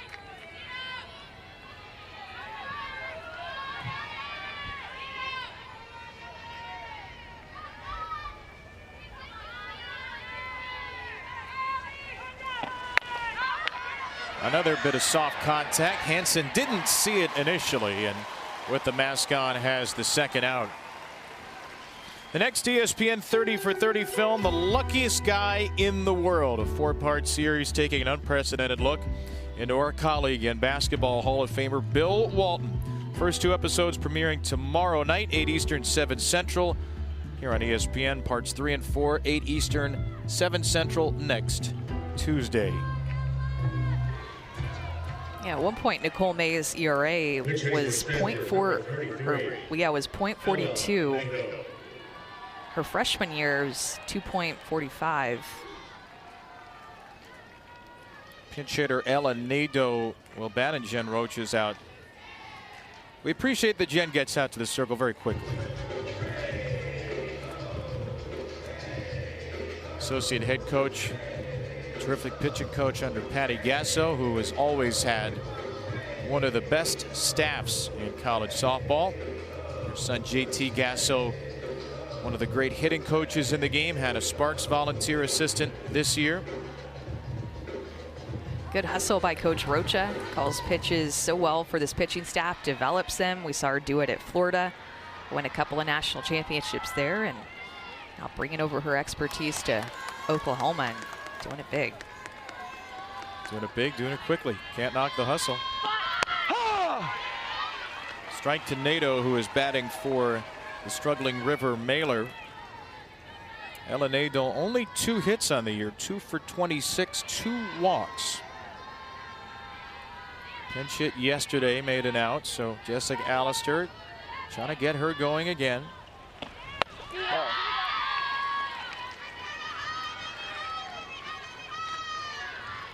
The Stanford program that is at the World Series for the first time in 19 years. Playing a 3rd straight elimination game.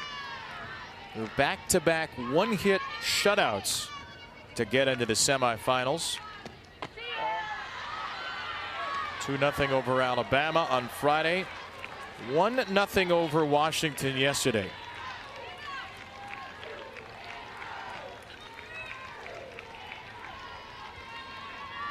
They are the lone team remaining from the mighty Pac-12. In fact, 4 different conferences are represented. Second time that's happened in 3 years in the semis. Big 12, Pac-12 here. And coming up tonight, the champions of the ACC and SEC with Florida State and Tennessee. Last year, the semis were filled with 3 Big 12 teams. Oklahoma, Oklahoma State, Texas, along with UCLA. 3-2 for NATO.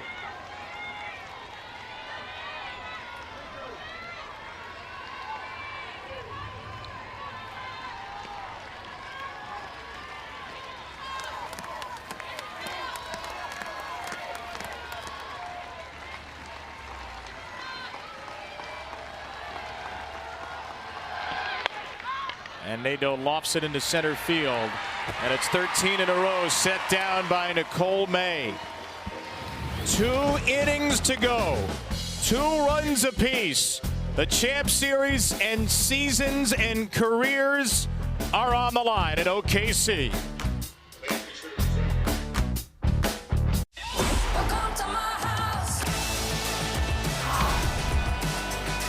Amanda Nunes, the greatest women's mixed martial artist of all time. She is just next level. There is a new bantamweight contender. It's Irene Aldana. She believes this is her time. 2 of the very best, hoping to lead as the #1 contender. Welcome to my house. Oh!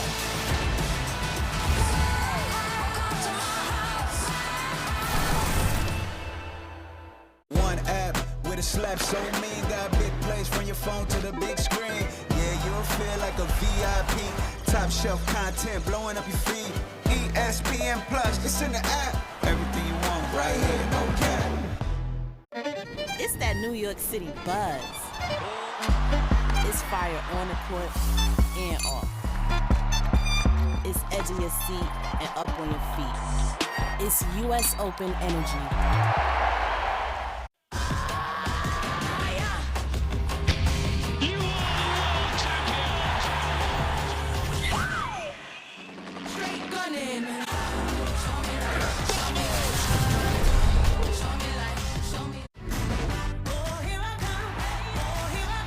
We're all about super team vibes in Brooklyn. And a record-setting start. Welcome to New York. Dallas at New York. Sunday at 1 p.m. on ABC.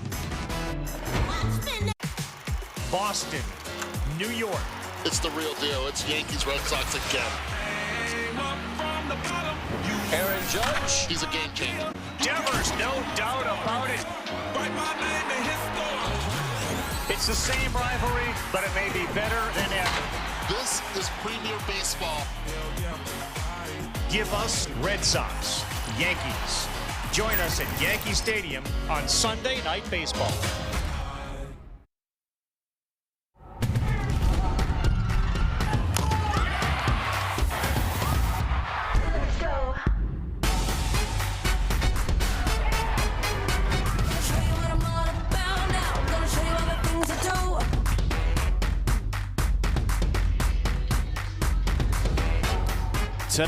Tonight, right here on ESPN.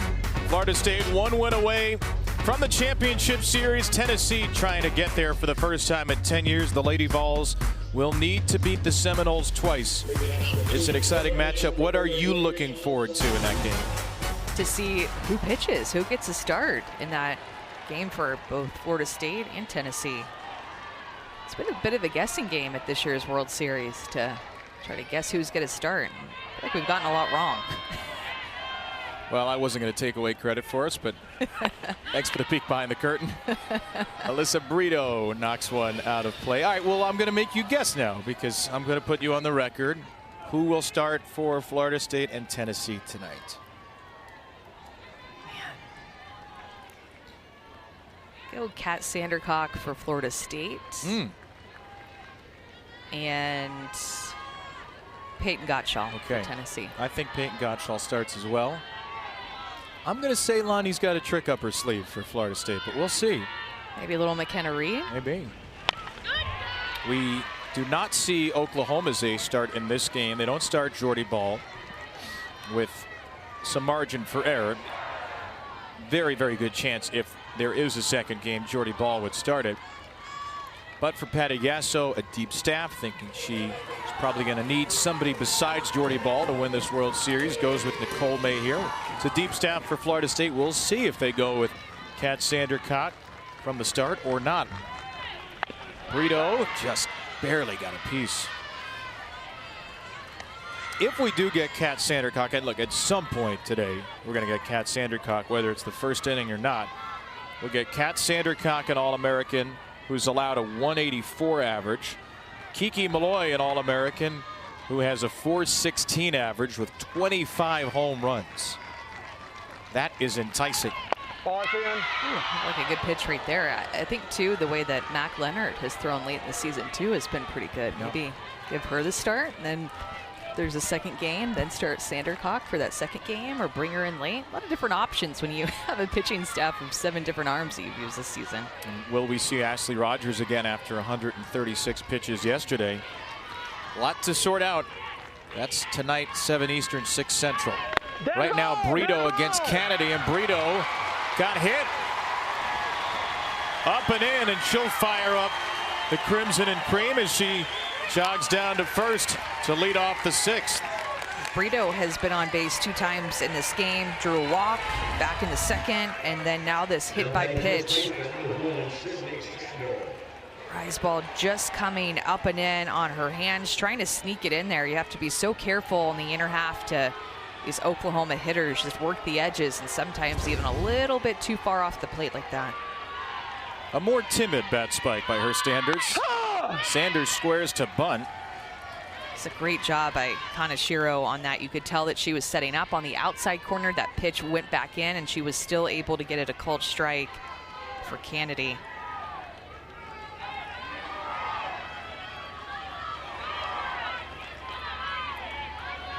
Strikeout and a flyout against Vaughter for Sanders. Not another called strike.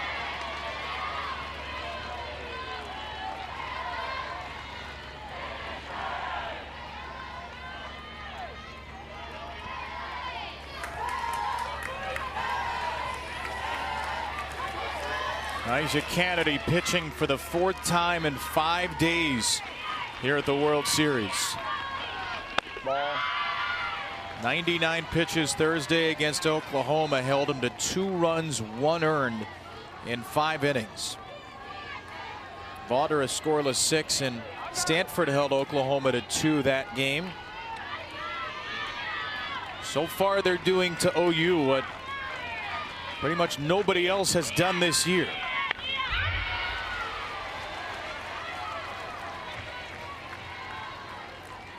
And here is some mathematical proof. 11 runs per game against everybody else in the NCAA tournament. Just 2 per game against the Cardinals so far. The nation's 2nd best ERA as a staff, only behind OU. Sanders swings through a floating changeup. Nyjah Kennedy has 2 strikeouts on changeups. That pitch has gotten better as the year has gone on. That pitch, that changeup has gotten better as the World Series has gone on. Getting Sanders a deceptive pitch. She's thinking a different speed, maybe thinking that that was going to be a curveball. Instead, Kennedy pulls the string and gets Sanders swinging on the changeup. Both of her strikeouts today have been on that changeup. Jennings first, and now Sanders. And 1 on, 1 out for Hansen. Ball in. And if she could get that pitch called for a strike, she's going to that inside corner quite often against these hitters with her screwball or a low rise that she's throwing. Maybe just a little bit off the plate, not getting it for a called strike. If she was getting that pitch for a called strike, it would open up the outside corner even more for her.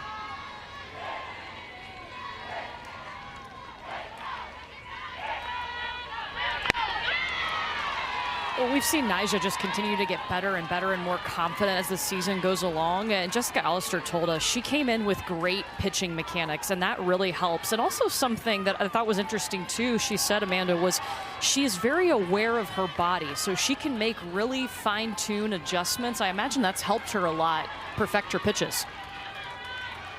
She can make little adjustments. And Coach Allister said too that Nyjah just understands pitching at a really high level. Strong fundamentals, those good mechanics, just an overall good understanding of pitching.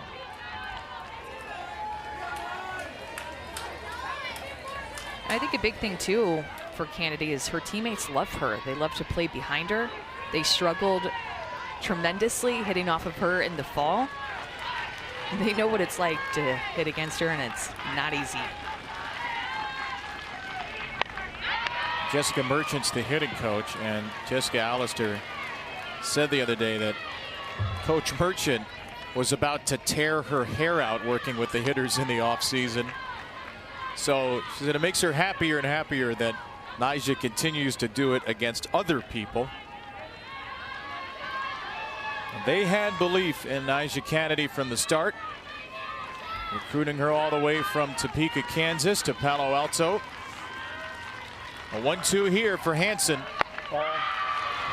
It's a great take. I mean, the at-bats that Kinsey Hansen has had in this game have been the best out of anybody on the OU team.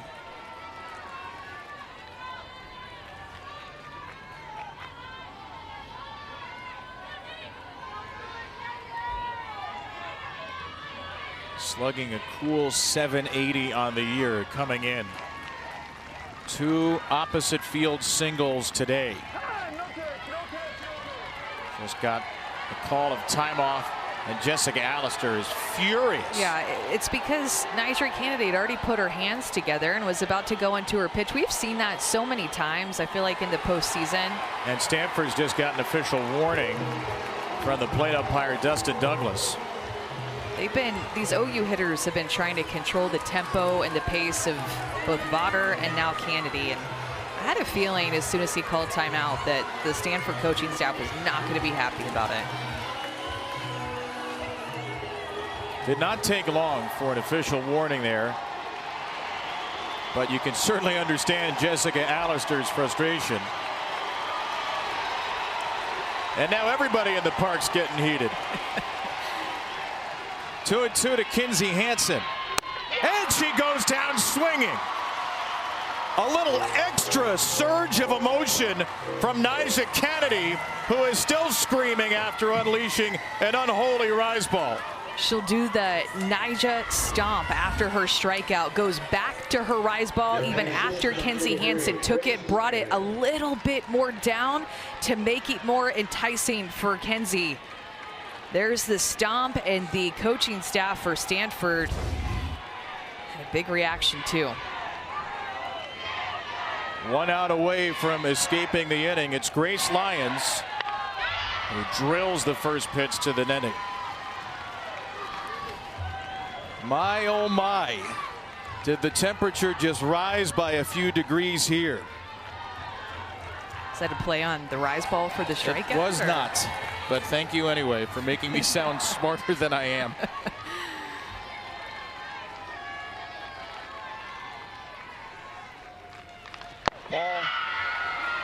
Kennedy's now struck out 10 Oklahoma batters in 6 2/3, which is the most strikeouts a single pitcher has had against Oklahoma all season.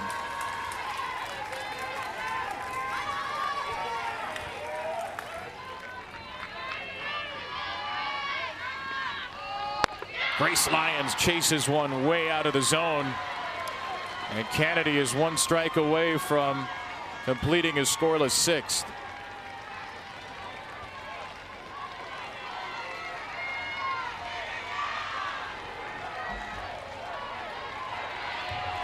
Brito the runner at first with 2 outs.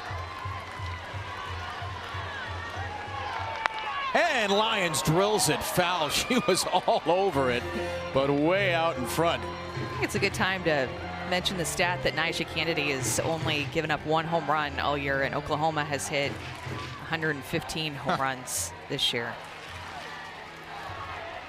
You felt like it was a good time to drop that one in, huh? Washington's Kelly Lynch, the only one to do it. And down goes Lyons. Stomp on him, Nyjah.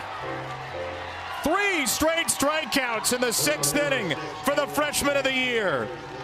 Jessica Allister said that Nyjah Kennedy has yet to see a challenge that she does not shy away from. In this 6th inning, gets 3 strikeouts, 1 on the change, 1 on the rise, and then she shakes off a pitch to get the last one on the rise ball. Grace Lyons chases out of the zone.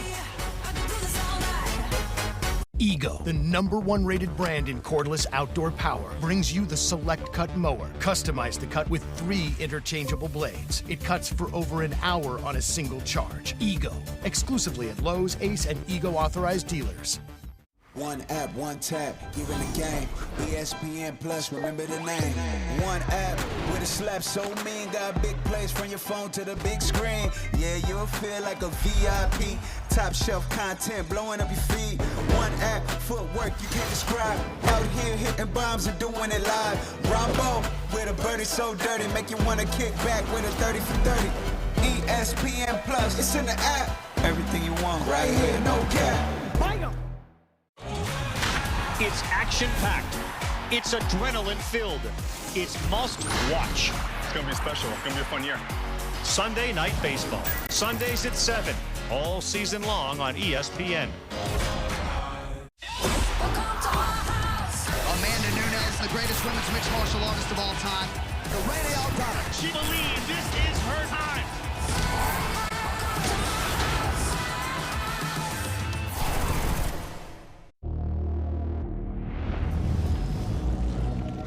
I dropped the top on the 6th Street. Fly in my eyes, see the envy me. Shawty, she calling me MVP.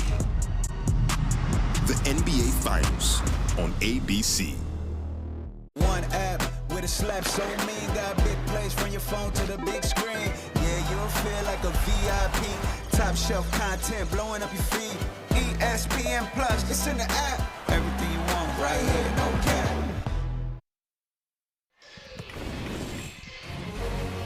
The greatest inevitability in college softball these days has been the Oklahoma Sooners, but this plucky band of Stanford underdogs, lovingly calling themselves Nerd Nation, trying to stave off inevitability, trying to survive at least for one more game with a championship series on the line. Oklahoma 1 win away, Stanford 2 wins away, and we have a 2-2 softball game for you as we head to the bottom of the 6th. Kevin Brown, Amanda Scarborough, Courtney Lyle, our ESPN crew. It's been a dandy, and it just got a little bit dandier if you're wearing Cardinal colors. Taylor Gindelsberger, the first Stanford base runner since the first inning. A leadoff single against Nicole May. A second hit for Gindelsberger, who snuck it past one of the greatest second basemen in the nation in Jennings. And that ends a streak of 13 straight retired by Nicole May. And will that end the day for Nicole May? Looks like it. Patty Gasso is out. The 3rd time through the lineup for Stanford. What's Patty going to do here? She's going to go to Jordy Ball. Well, if Stanford can bring in their National Freshman of the Year, why can't Oklahoma bring in last year's National Freshman of the Year? The All-American Ball gets the ball, takes the circle when we return. Your house is lovely. Thank you. I need to introduce you to someone. He was telling me how Geico makes it easy to save on homeowners insurance, so I was thinking... Will. Hello, old friend. So you have met? Years ago, we both had big dreams about saving people money on their homeowners insurance. Yeah, just look at us now. Your house is lovely. Yeah, I just said that. Okay, nobody heard you. Okay. I did hear you. Geico makes it easy to save on homeowners insurance. Ego, the #1 rated brand in cordless outdoor power, brings you the world's first power load string trimmer with Line IQ. So smart, it loads the line automatically. With Line IQ, there's no bumping, so you can work faster. Exclusively at Lowe's, Ace, and Ego authorized dealers. It's action-packed. It's adrenaline-filled. It's must-watch.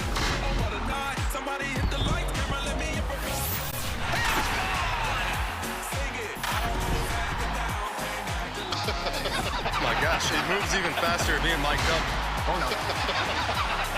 It's gonna be special. It's gonna be a fun year. Give us baseball at its best. Sunday Night Baseball. Sundays at 7, all season long on ESPN. One app with a slap so mean, got big plays from your phone to the big screen. Yeah, you'll feel like a VIP. Top shelf content blowing up your feed.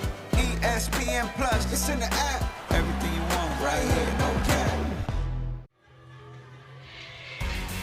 Welcome back to the NCAA Women's College World Series presented by Capital One. Oklahoma and Stanford all squared up at 2. And the Sooners turn to their All-American out of the Cornhusker State, the sophomore Jordy Ball, who shut down and shut out Stanford on Thursday afternoon. And you think about what Jordy Ball has done in the postseason, a .29 ERA in the 24 innings that she's pitched. That's 2 runs, 1 earned, strikeout to walk numbers 30-3.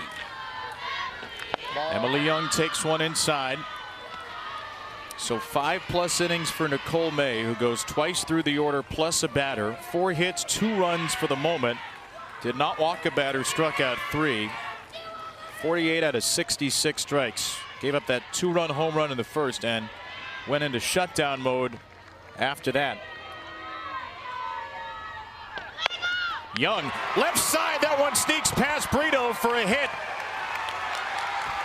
They elect not to use the bunt here, Stanford, this time, and it pays off brilliantly with a sizzler down the line for Young. First and second and nobody out. I was just looking at where Emily Young was standing in the box. Look at how she's so far away from the plate, clearly looking for the inside corner. I saw where she was setting up. She was hoping Jordy Ball would throw it hard and in, and she did. She gets her barrel there, and now you see where Kaneshiro is standing too, well off the plate. And Kaneshiro right back to Ball. She'll go to third and get the out there. No hesitation, no fear as Ball cuts down the lead runner, Gindelsberger. Jordy Ball is so athletic. You could probably put her anywhere in the field and she would be making plays at any position. Good communication by the OU defense to get the force out the lead runner at third base, especially with Gindelsberger's speed. Not an easy play. I mean, she'd be one of their best hitters if she was a full-time hitter, Ball. She's 13 for 32. She's a pinch runner sometimes. She's an amazing athlete, and she showed it off there. So first and second, 1 out. And Stanford's going to use a pinch runner here. Emily Jones will come into the game at second to run for Emily Young. Emily Jones. Jones now running for the Cardinals. And Stanford has its home run hitter at the plate. A batter who's driven in the Cardinals' last 3 runs of this World Series, including the game winner in the 6th yesterday. Kylie Chung. A first pitch strike. Hit a home run on a rise ball against Nicole May earlier in this game. It was out over the plate. Chung with aggressive swings, as Coach Allister said about her in last night's game and then in today's game. 3 RBI in the last 2 games for Chung. A home run and a ground out for Chung today. That's a rise ball. Did she swing? She did not. You see too that Chung is right-handed hitter, standing well off the plate, just anticipating that Jordy Ball likes to throw inside to righties. When you watch her throw a lot, that's a side that she likes to go to, but Ball combated that with the first strike of the at-bat, went with an outside drop ball to get ahead for that first pitch strike. It's pretty far off the plate again. And she takes one in the dirt. How different is the position of the right-handed hitters today compared to what you saw against Ball on Thursday? It looks very different, noticeably different, because they've seen her before, probably watched a lot of film, saw how they were getting out, making adjustments here with where they're starting well off the plate. Jones and Kaneshiro the runners. And Chung to the left side, caught it short by Lyons, safe the play at second. Grace Lyons ranging into the hole. The Rawlings Gold Glove Award winner grabs the second out. Again, being aggressive on this inside corner, and Chung seeing it's going to be there, tries to get her barrel there, and Grace Lyons playing just a touch up the middle of the field, had to range over toward the hole. Quick throw falling to the outfield to try to get double her off at second. It's close, but it's definitely safe. Very good base running by Jones to not get doubled off too and keep the inning alive for the fifth-year senior Emily Schultz. Ball. You could tell that Stanford is just so prepared offensively in this game. Right out the gate against Nicole May to start this game, they had a plan and executed it. And now right out the gate facing Jordy Ball, they know what they want to do. They're very prepared.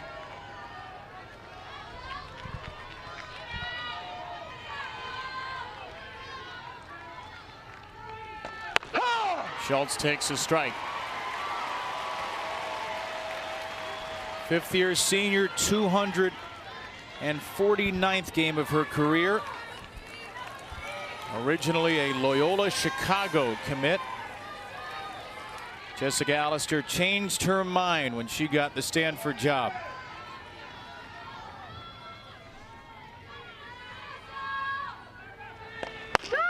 Schultz is well late on strike two.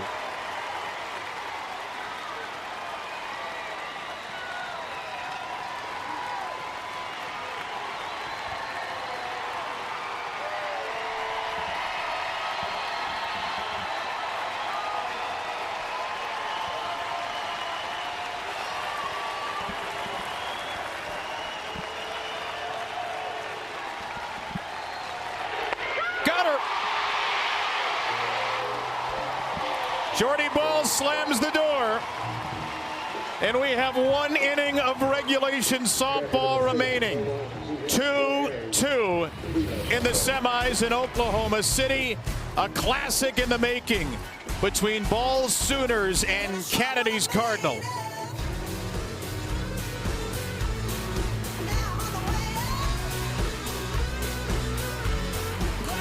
Finally ready to go. The College World Series in Omaha. Back to the wall and gone! Are you kidding me? The 2023 Men's College World Series on the networks of ESPN. It's an amazing thing when you show generosity of spirit to someone and you want people to be saved and to have a better life, then you don't stop. We have been able to reach over 100 million people impacted and affected and at risk of HIV. The Rocket Fund takes all of the work that we're doing all over the world and looks at the most effective ways to get resources to them, to get services to them. The idea that we have saved 5 million people's lives, it's overwhelming. It's everything.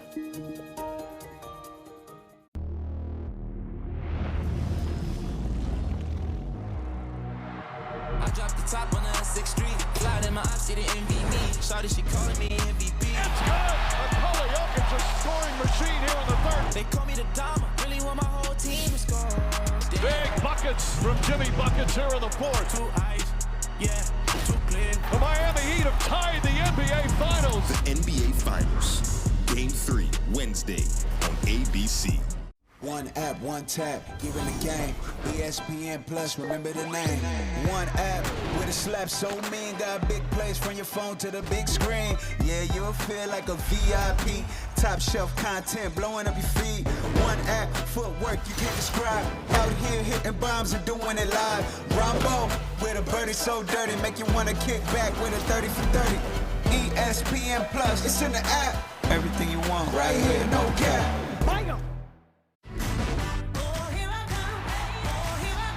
We're all about super team vibes in Brooklyn and a record-setting start. Welcome to New York. Dallas at New York, Sunday at 1 p.m. on ABC. Nyjah Kennedy entered this game in the top of the 5th inning to face Jada Coleman and the top of the lineup for Oklahoma. And since then, she has been mixing her changeup, getting swings and misses on the few that she has thrown to mix in with her rise ball that at times has looked untouchable in Oklahoma City. When Kennedy is in the circle, it is must-watch TV, especially when she's going up against the best offense in the country. A star in the making, truly. She was a star all season, the best ERA in the nation, but getting to do it now on the biggest stage in college softball has been something truly special to watch. A 2-2 game. Oklahoma's 8-9-1 batting here in the 7th, and Alina Torres misses another Kennedy rise ball. Riley Boone will follow, and then Jada Coleman. And remember, Boone and Coleman had singles. Coleman the run scoring single in that decisive 5th inning against Kennedy on Thursday. And Oklahoma is chasing that rise ball out of the zone about 50% of the time since Kennedy has entered this game. Remember, too, just Vaughter started the game. She's more down in the zone with her drop ball and changeup, and then to see Kennedy and worry about her rise ball, it is such a different look, and it's so difficult for a hitter. An 0-2. Torres golfs it into left field. That's hit deep. That ball is off the fence, crashing away from Eck. Torres into second. She missed a home run by not much at all, but Oklahoma has a leadoff double in the 7th.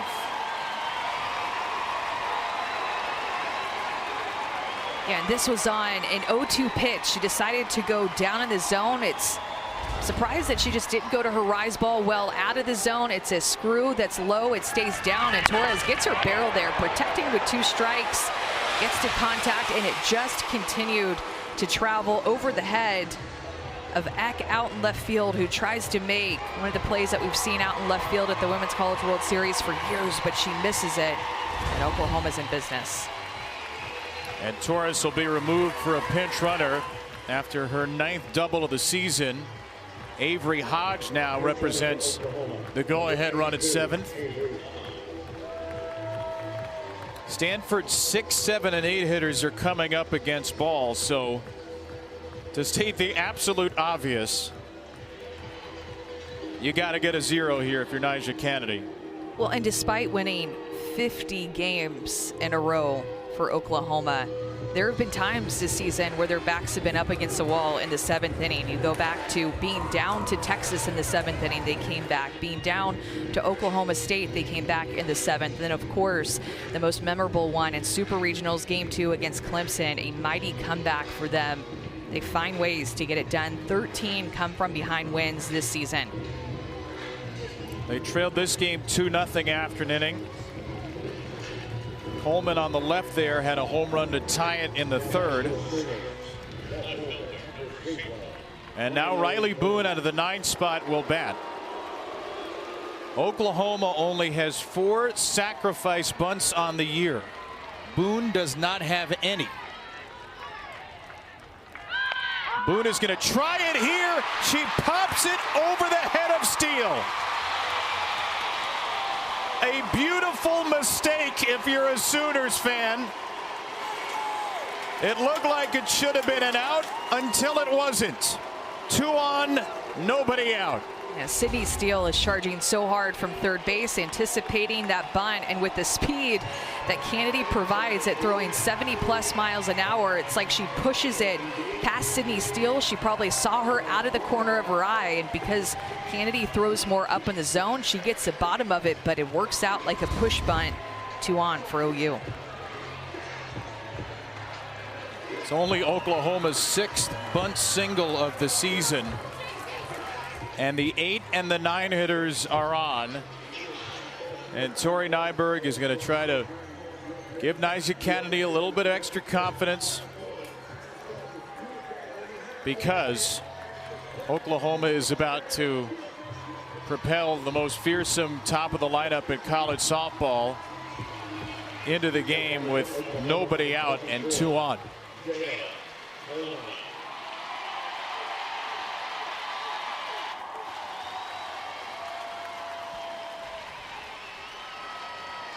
Jada Coleman, the Big 12 Player of the Year.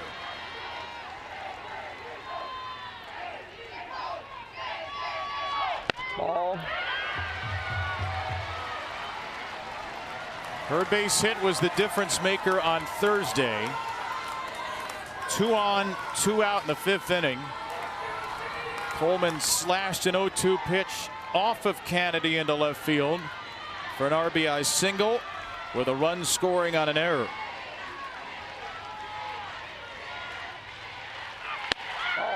Well up and in for ball 2.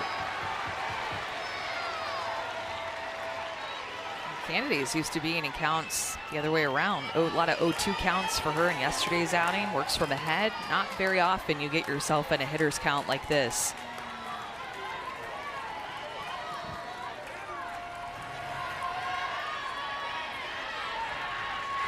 Oh. 3-0.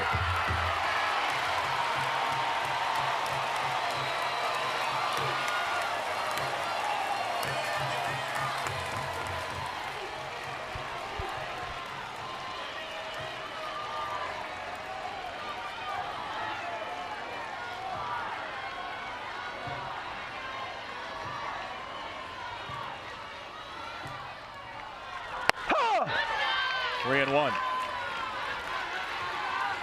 Not many in college softball have had a flair for the dramatic like the young woman at the plate over these last 3 years. Started all 182 games of her Oklahoma career, and Coleman takes strike 2 and will have to return to the batter's box. Tried to sell it, but Kennedy got that second strike with a screwball. Where do you look here? You want the sure thing, you go back to that screwball. If you want a little risky thing, go to the rise up and in. See if she'll take it or get a swing and miss. Coleman in the air to left field. Not well hit. Eliek is there. And Kennedy comes from 3-0 down to the Big 12 Player of the Year to get the first out. That is a massive out to get Jada Coleman to easily pop up like that. Here's the pitch sequence and how Kennedy attacked her. Up and in early in the at-bat. Could not get Coleman to chase, could not get a called strike until this pitch to get her back in it. The screwball for the second strike, and then she goes back to the rise ball. She trusted it, and Jada Coleman pops it out. Coleman 1 for 4. Now Jennings, the birthday girl, who is 0 for 3. Strike 1. 72 up and away. A home run here would vault Tiare Jennings ahead of her former teammate Jocelyn Alo into the all-time World Series RBI lead. But they take any kind of a hit. Strike 2. This is a career .527 hitter with runners in scoring position. .517 this season. Numbers that could not be believed if we didn't see so many big hits from Tiare Jennings over her 3 years.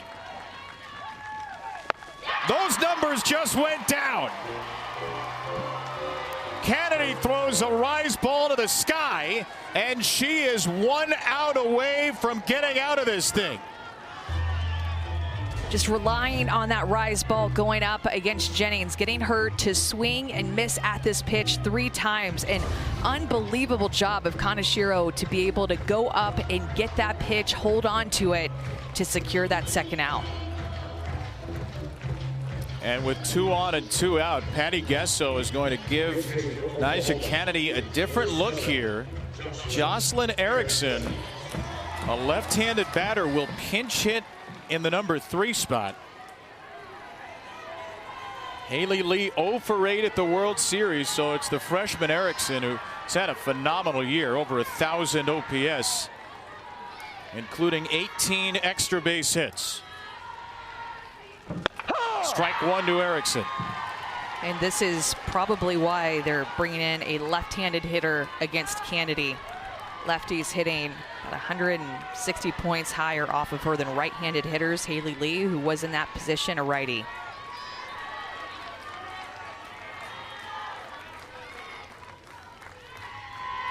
Ball. 1-1.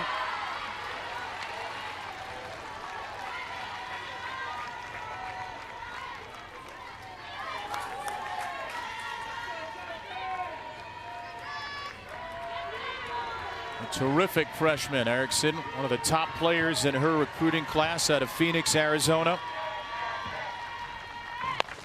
She fouls away strike 2. But Kevin, you think about how much that OU and JT Gasso, their hitting coach, is looking into the numbers to pinch hit for a hitter like Haley Lee, your 3-hole hitter, hitting close to 400, 14 home runs, 51 RBI, and you trust your gut to put a left-handed hitter in because the numbers say so.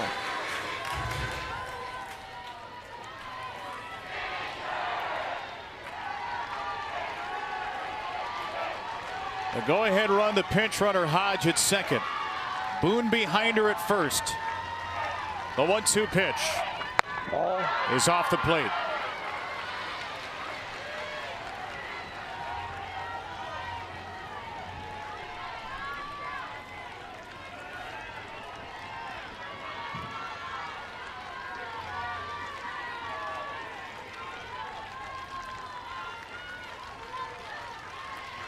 Nyjah Kennedy's 50th pitch in relief is a 2-2. When you think about how difficult this is for Jocelyn Erickson, just a freshman, coach calls on you to come in a tie game, 7th inning, runner in scoring position. These are the moments at Oklahoma they prepare you for in October and November when they have these intense scrimmages. The deepest team in college softball. They call on Erickson off the bench against Kennedy. And Kennedy missed it. Just barely, and Jessica Allister certainly didn't think so. She goes to her changeup. I guess it just missed a little high, but this looks like a strike at the top of the zone to me. Kennedy thought she had it. Wow. A 3-2 for Erickson. The runners will be in motion. Erickson into left field. Eck is there, and Stanford escapes. 2 on, nobody out against the top of the Sooner lineup. Harry Houdini never pulled a stunt like this. Your house is lovely. Thank you. I need to introduce you to someone. He was telling me how Geico makes it easy to save on homeowners insurance, so I was thinking... Will. Hello, old friend. So you have met? Years ago, we both had big dreams about saving people money on their homeowners insurance. Yeah, just look at us now.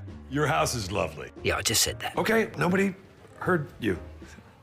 Okay. I did hear you. Geico makes it easy to save on homeowners insurance. The world is mine. They dream about this moment their entire careers. A championship is contested on the grandest stage in softball. The Women's College World Series continues Wednesday on ESPN and ESPN+. One app with a slap so mean, got big plays from your phone to the big screen. Yeah, you'll feel like a VIP. Top shelf content blowing up your feed. ESPN+, it's in the app. Everything you want right here, no cap. greatest women's mixed martial artist of all time. The radio got She believes this is her time.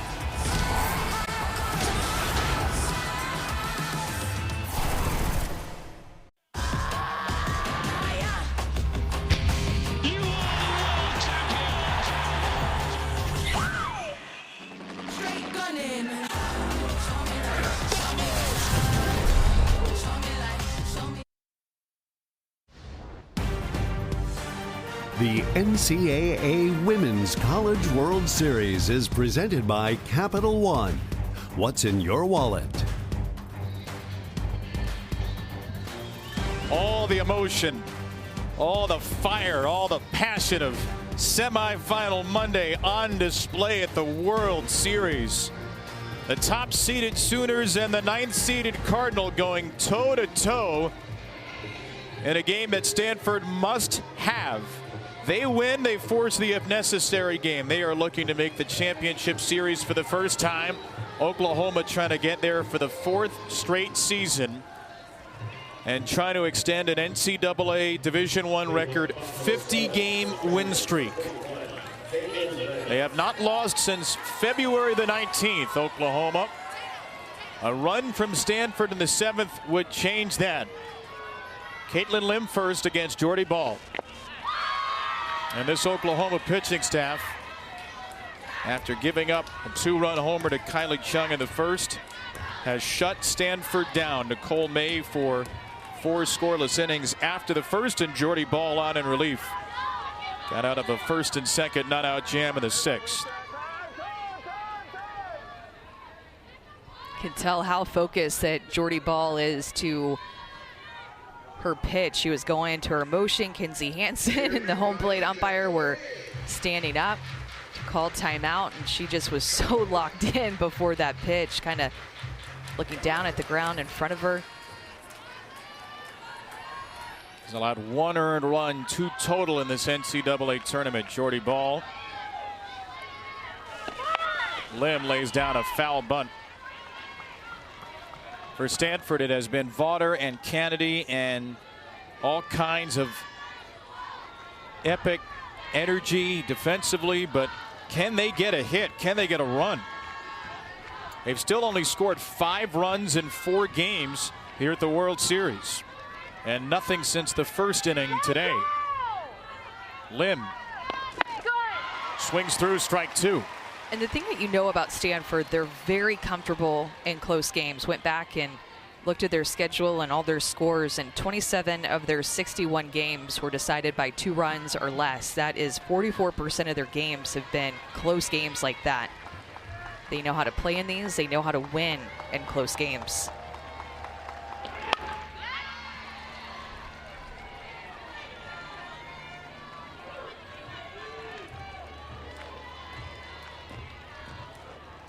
Caitlin Lim, who had a real surge to begin her NCAA tournament, changing her approach in the plate to more of a slide step, is still hitless in the World Series, 0 for 10 with 5 strikeouts. Trying to set the stage for the red-hot Sydney Steele. Lim left field, a looper, and Lyons is there to track it down.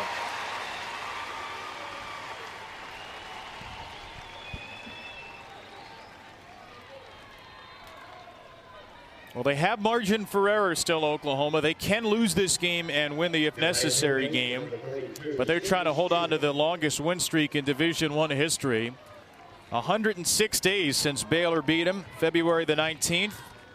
Looking to become the 2nd team to three-peat in Division I history.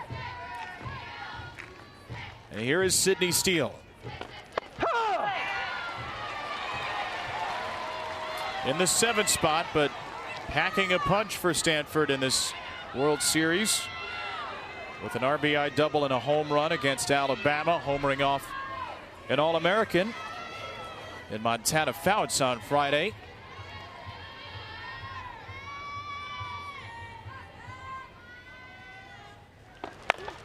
Steele right side. That's going to get down for a base hit. And the winning run is at first for the Cardinal, courtesy of Sydney Steele. Saw her sister play here when she was a young girl, and the way that she is stepped up at the World Series this year. It's almost like when she was in the stand, she was visualizing herself play here. And now that she's getting the chance, she's making the most of it. Steele only 2 for 2 as a base stealer. Not a big threat to go. And the number 8 hitter, Ellie Eck, will stand in.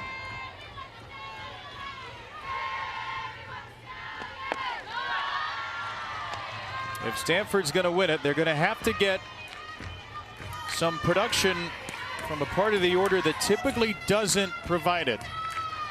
Eck 5 for 35, 5 walks, and only 1 extra base hit on the year.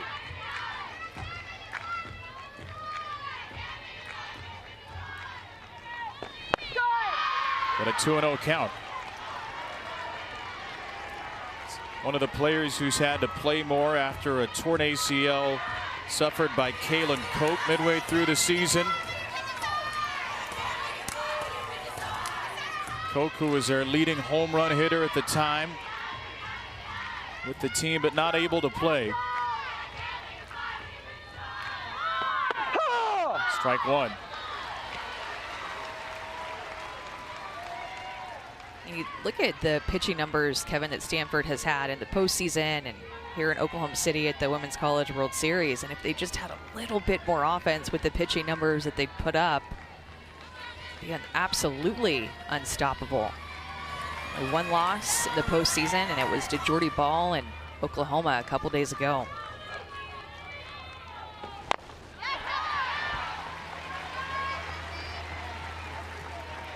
Outscoring teams 35-9 in the NCAA tournament. It's 9 runs allowed in 9 games. That's pretty good.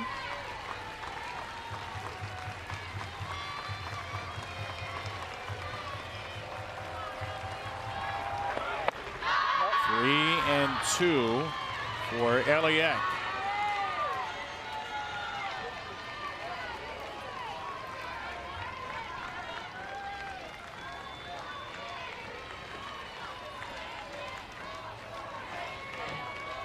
River Mailer on deck in the 9 spot for Stanford.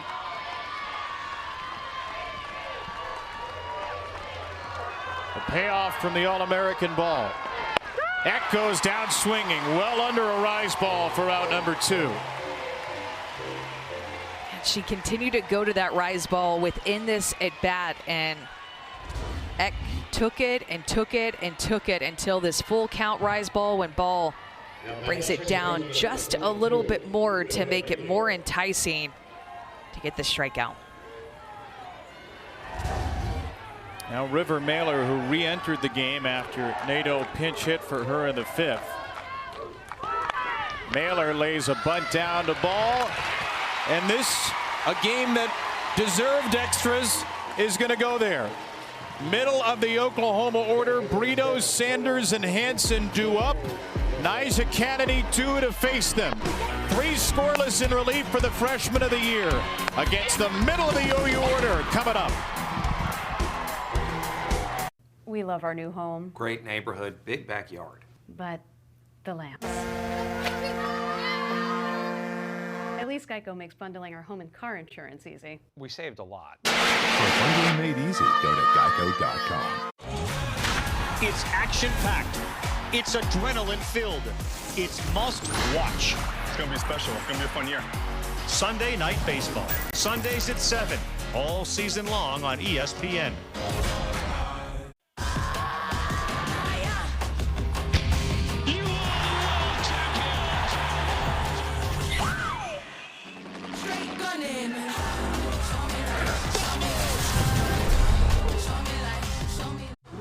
The Women's College World Series. They dream about this moment their entire careers. 8 teams and a world of possibility.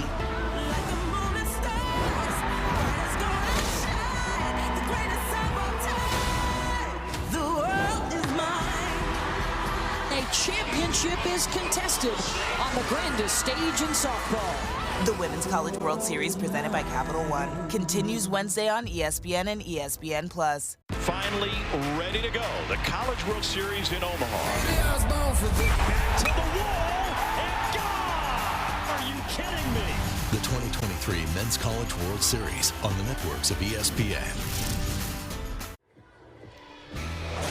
Back in the top of the 7th, whenever Stanford was facing Oklahoma, Torres led off the inning with a double, and then Riley Boone was able to have a bunt single, a push bunt. It looked like things were rolling for Oklahoma with 2 on and nobody out in the top of the lineup coming up, but she gets Coleman to fly out, Jennings to strike out, and then Erickson, the pinch hitter, to also fly out. She stepped up when her back was against the wall, like she has done all postseason long, in the very few times that she's gotten into trouble this postseason. Oklahoma's 3rd venture into extra innings this year, Stanford's 5th. Oklahoma's 2-0, Stanford's 4-0. Vaughter started it, Kennedy looking to finish it. A home run by Chung in the first inning made it 2-0 Cardinal. OU got a sac fly from Torres in the second, a home run from Coleman in the third. What a day it has been already. What a day it promises to be. Florida State and Tennessee will open their half of the semis at 6 locals, 7 Eastern here on ESPN. We'll play another game only if Stanford wins. An Oklahoma victory, and the Sooners in this double elimination format would head straight to the Champ Series. A Stanford win, and we would play a second game about 45 minutes after the conclusion of game 1. Alyssa Brito, Sydney Sanders, and Kinsey Hansen, the fearsome middle of the order. And a 1-1 count on Brito.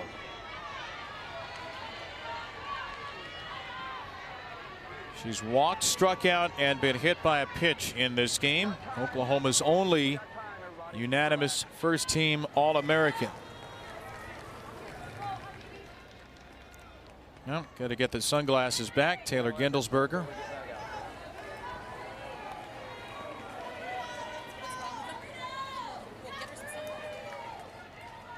Risky move there. Bit of a shiny day right now. I think they might be broke. Well, then maybe not that risky. There's not an extra pair lying around. We couldn't have gotten them. Jessica Allister's coming out. I think now they found sunglasses. Yep, here they come. Start the sunglass relay. Emily Young will run them out. Little relay. And they go on top of the visor. Yeah. Glad we called timeout then to put the visor or the glasses on top of the visor. It's fashion. Brito, shortstop. Young makes the play in time. Was not too tired after running the sunglasses out to center.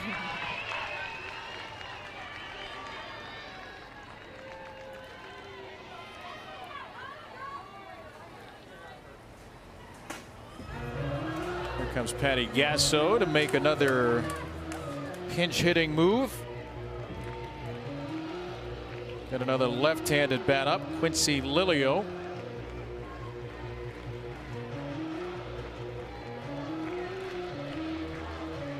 Lilio will bat for Sydney Sanders.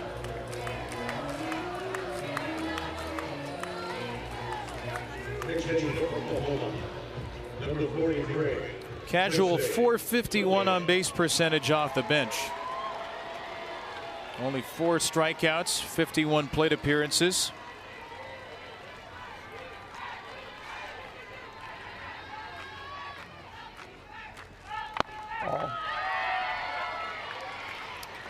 Win or lose, what Nyjeri Kennedy's doing today and what Nyjeri Kennedy's done in this World Series. It's the kind of week, it's the kind of performances we'll never forget. We know Oklahoma won't. Oh, it's in. Yeah, it's just been so special to watch her. And it seems like when she's in the circle, she has been absolutely unhittable at times. Uncontactable, if that's a word. I mean, to get a hit off of her is hard, but to even make contact off of her has been difficult as well.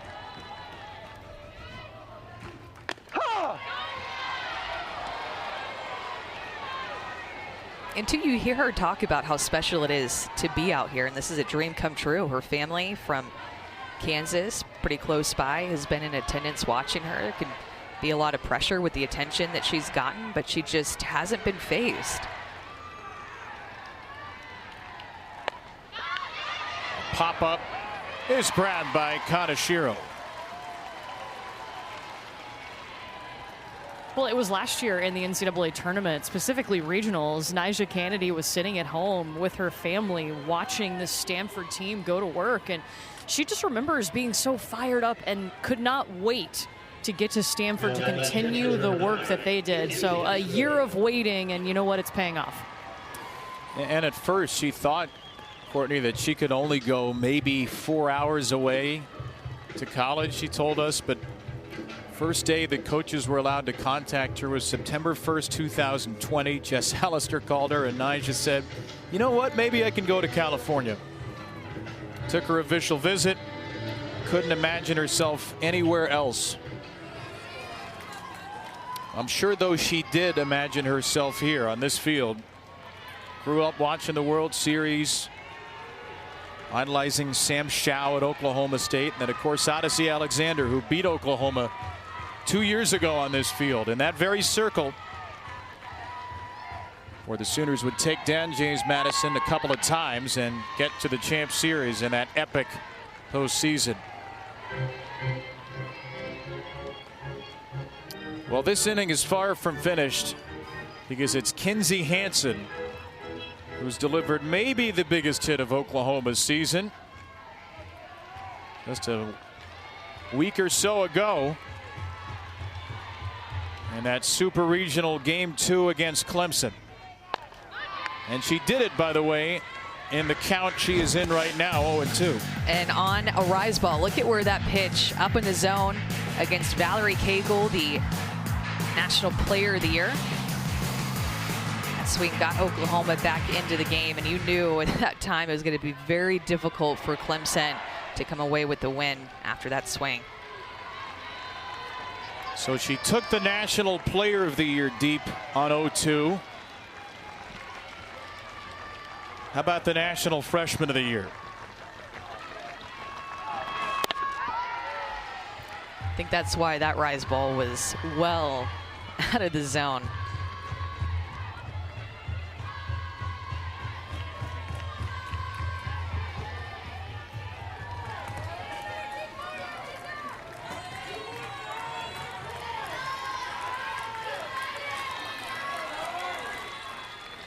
Kinsey Hansen in the spotlight once more. On a 2-strike, 2-out pitch. Hansen pops it up into right field. Lim is there, and it's a 1-2-3-8 for Nyjah Kennedy.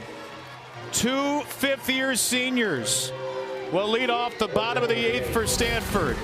Taylor Gindelsberger and Emily Young trying to keep their careers alive for at least one more game. That's a pretty tight spot. Watch this. Your Buick parks itself. That's so you. Of course you know where we're going. That's so you. Kinda got a sixth sense. And a head-up display. They're here. At the heart of every Buick SUV is you. Get 2.49% APR and no monthly payments for 90 days. Plus, current eligible non-GM owners get $750 purchase allowance on 2023 Buick Encore GX models. Wow, look at these seats. They're great. Yeah, kind of thought I had the aisle, but... Hot nuts, popcorn, bundle and save. Nuts and popcorn and savings. Just like bundling your home and car with Geico. Yeah, in fact, hot nuts are like home insurance. I get it. The Gecko explained it pretty clearly. Whoa! Hey, I know you. Yeah, hi. Not you. The guy who helped me bundle my home and car. He's great. Thanks, mate. I appreciate it. Probably thought you were somebody else. Okay. See how much you could save by bundling with Geico. This season's about super team expectations. The New York Liberty have looked really good. Welcome, Stu York. Epic homecomings. Welcome home, Bricky Griner. And a shiny new rookie class. Miller, look at the speed going to the hoop. The WNBA. All she wants to do is show out. We're all about it. Dallas at New York, Sunday at 1 p.m. on ABC.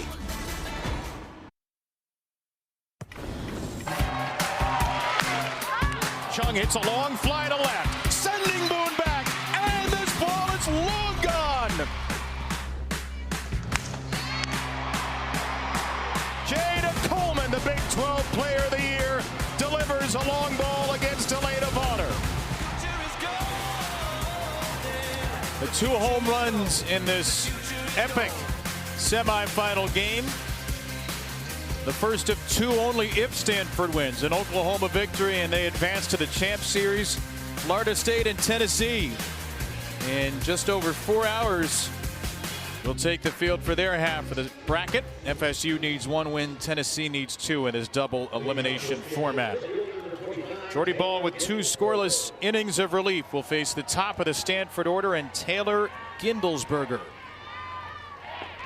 And the 5th-year senior slaps one to the left side off the glove of Lyons and a base hit. A 3 for 4 day for Gindelsberger.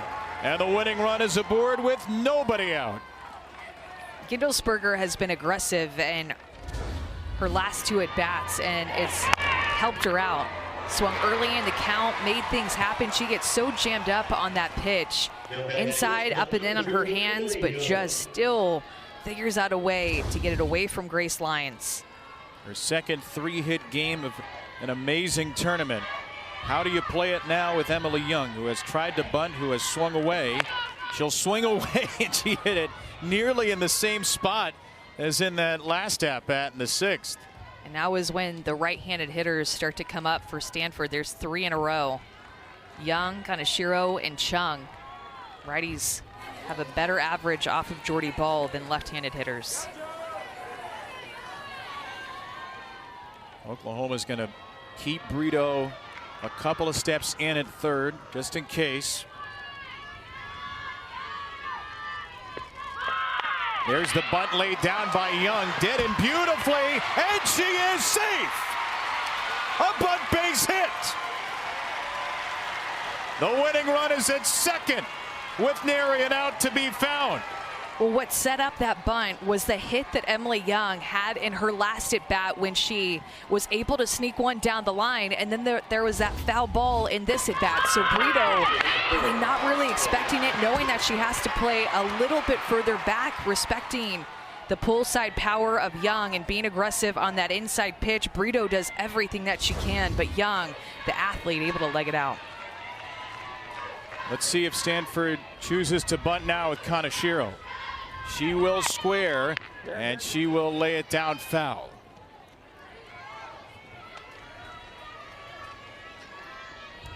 Ali Kaneshiro without a sacrifice bunt on the season. She is their RBI leader with 40. With Chung on deck, will the bunt play stay on with a strike? The bunt is still on as Ball misses.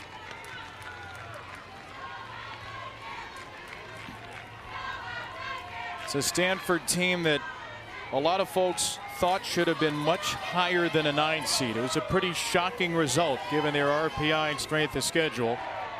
Had to go on the road in supers and sweep Duke, then had to face Oklahoma day 1 here at the World Series.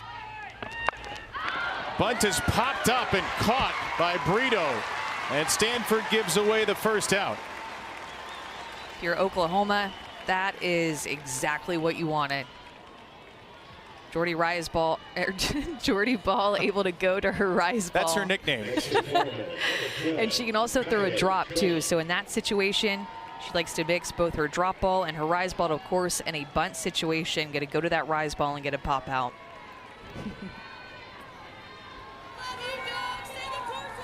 I'm sure you're not the first person to call her Jordy Ball. Here's Kylie Chung.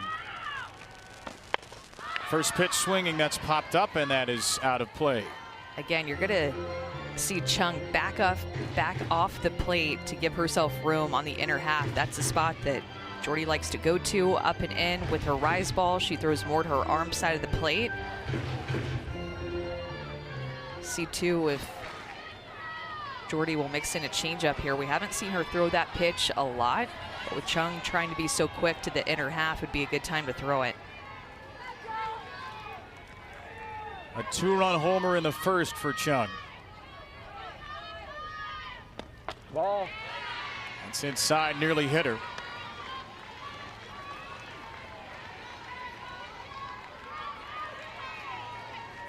A sophomore who did not sniff the lineup for a long time, Jessica Allister told us. Came in also as a pitcher, that designated player position held by a couple of different players. They had some injuries. Kylie kept giving them good at-bats in practice. Found her way into the starting lineup. Off speed, a beauty from Ball. That pitch was just around the corner. With the way that Chung has been swinging the bat and how much room she has given herself in the inner half, looking for something in 70 miles an hour. Would you try to go back out there if you're Jordy? I'd do a drop ball low and away.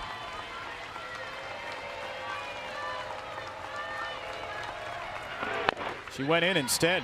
Still a drop ball, though, giving her a lot of different looks. And let's not forget how great Jordy Ball has been in this postseason. As amazing as this run has been for Nyjeri Kennedy, we can almost take Jordy Ball for granted because she pitches for this loaded team and with this loaded offense. But ever since she stepped on campus, she's been as dominant as any pitcher in the country. 2 on, 1 out here in the 8th. And Ball gets Chung. A strikeout on a wicked off-speed pitch. Gets Chung on the changeup.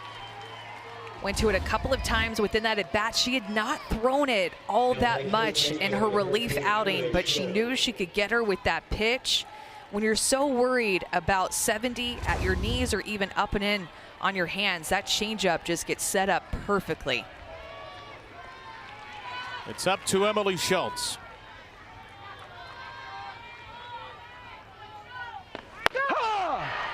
0-1.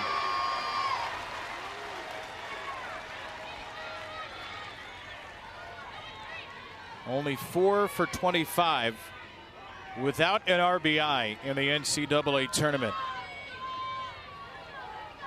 Another fifth-year senior who has hoisted this program back to be among the national elite. Strike 2 on Schultz.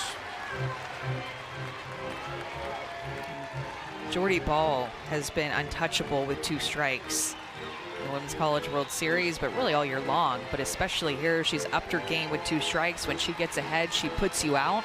Only 1 hit with 2 strikes against her in the Women's College World Series. Opponents just 1 for 31.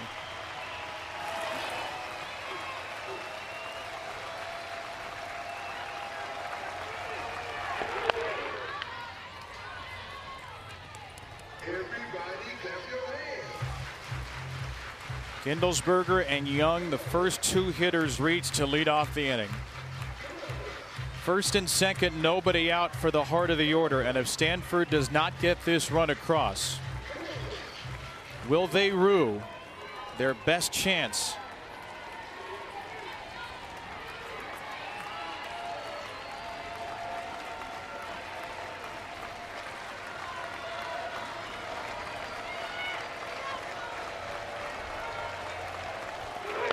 Strike 3. We'll see you in the 9th. 2 on, nobody out. No problem for Jordy. Lefties on the year against Jordy Ball with 2 strikes, hitting .055. This time it's no different. She rarely gives up hits with 2 strikes, especially when the game is on the line. You know Jordy Ball will step up. We love our new home, Great neighborhood, big backyard. but the lamps.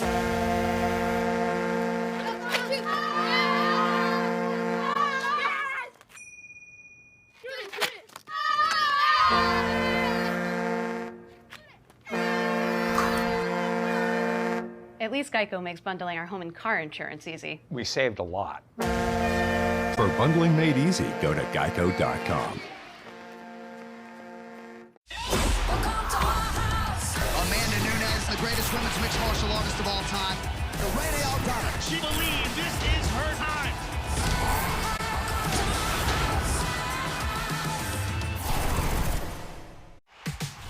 It's action-packed.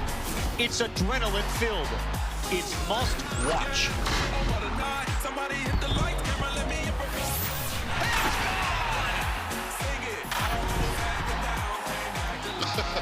Oh my gosh, he moves even faster being mic'd up. Oh no. It's gonna be special. It's gonna be a fun year. Give us baseball at its best. Sunday Night Baseball. Sundays at 7, all season long on ESPN. One app, one tap, giving the game. ESPN Plus, remember the name. One app with a slap so mean, got a big place from your phone to the big screen. Yeah, you'll feel like a VIP. Top shelf content blowing up your feed. One app. NCAA Kennedy early in her relief outing was mixing her changeup, and then she decided to wait until a little bit later to mix in her rise ball. But this changeup had Oklahoma hitters out in front of her pitches, anticipating 70 up in the zone. Instead, she brings that rise ball down. You see the shadow of where they are trying to get that pitch well out in front. It set up the rise ball later in the game with that rotation that is making that rise ball have sharp break and getting these hitters to chase oftentimes. 4 innings of relief in back of Elena Vaughter. 3 hits, no runs. Kennedy has struck out 5. There's the line for the National Freshman of the Year, who came into the game with a 0.48 ERA, and that now sits at 0.47. Grace Lyons bats now.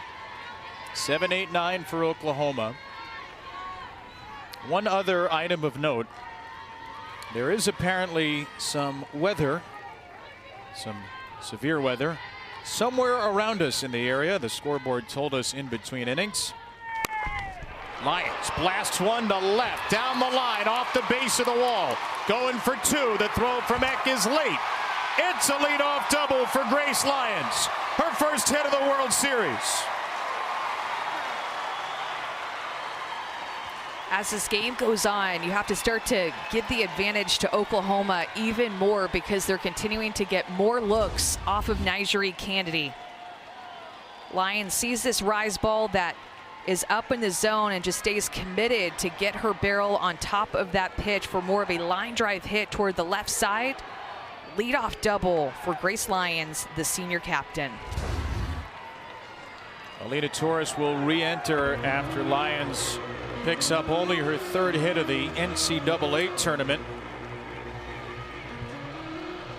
She's had so much experience in Oklahoma.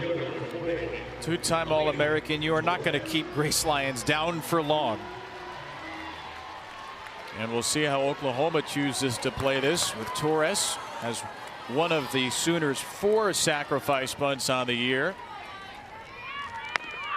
She will not show bunt.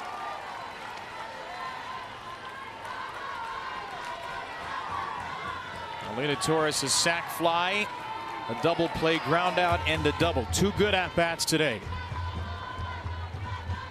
In a game where neither team has scored since the 3rd.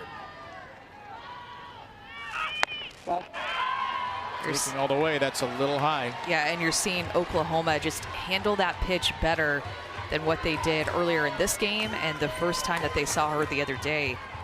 The more and more looks that you see off of that rise ball, the easier it is to identify and take that pitch as it's going to continue to rise out of the zone.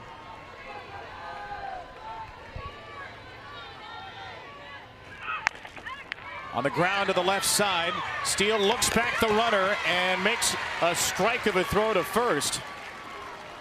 Job well done to look back Lyons for the first out.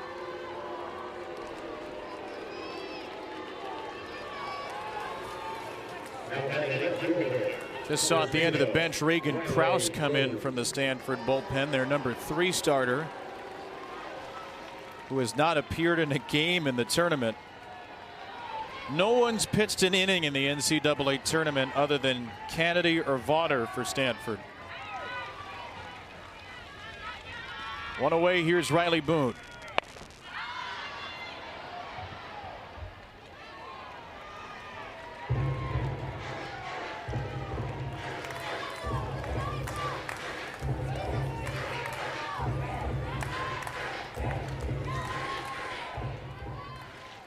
Oklahoma today just 2 for 15 with runners on base. One of those two was Boone's pop-up bunt single in the 7th. This one's popped up. Kaneshiro does not have a play. You know, we saw Nyjari Kennedy pitch the first time against Oklahoma. She was hitting 74, 75 on the gun. Here late in this game, it's been a long week. It's been hot in Oklahoma, and she's hitting 69, 70 right now. Makes all the difference for these Oklahoma hitters and their reaction time.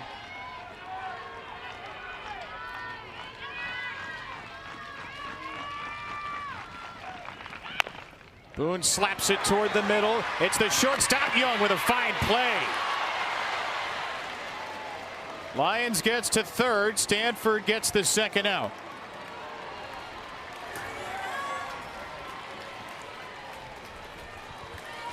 And Tori Nyberg's going to make a visit before Nyjah Kennedy sees Jada Coleman for a 3rd time today and a 6th time this week.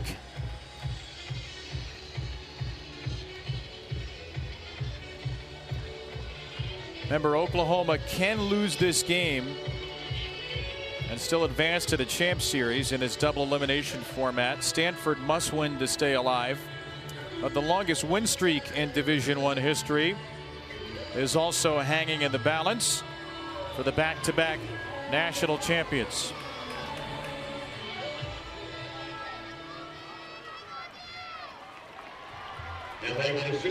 Well, this has been must-see TV all week. Kennedy versus Coleman. The last RBI in the game came off of her bat 6 innings ago, and she will not have an RBI here. How about an intentional walk to face a player who will probably soon become the all-time RBI leader in the history of the World Series?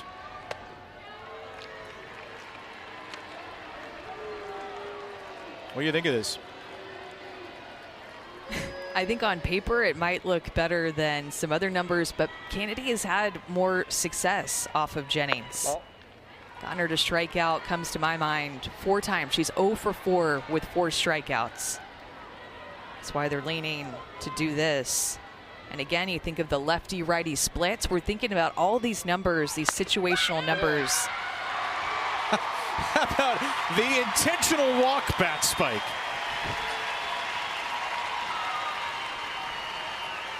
If you had a softball bingo card you were keeping your whole life, that's the first time you could check that one off. Oh, man. They celebrate the little victories, Oklahoma. And Tiare Jennings, the first-team All-American, will try to give them a big one. 1st and 3rd, 2 out, 2-2, top of the 9th. Here we go. He's had so many swings and misses, too. Whenever Jennings has faced Kennedy with that rise ball, takes that first pitch. That's one of the better strikes, actually, that she's seen, and her at-bats off of her.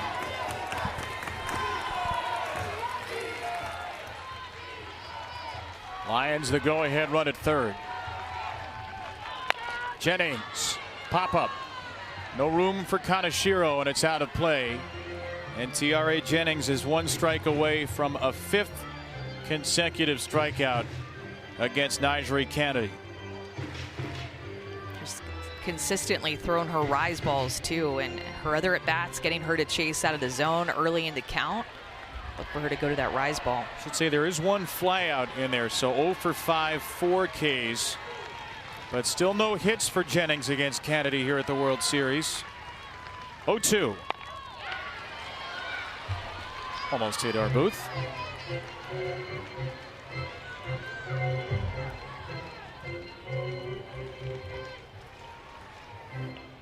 ...182 games, Tiare Jennings has never, not once, struck out 3 times in a single game. Into the World Series, she had struck out 6 times, or 8 times. She struck out 4 against Kennedy alone. Can she find that magic moment? Yes, she can. Right center field. Oklahoma has the lead. Coleman will score. Jennings ties the World Series RBI record on the happiest of birthdays. The inevitable Oklahoma machine finally comes through. It's 4-2.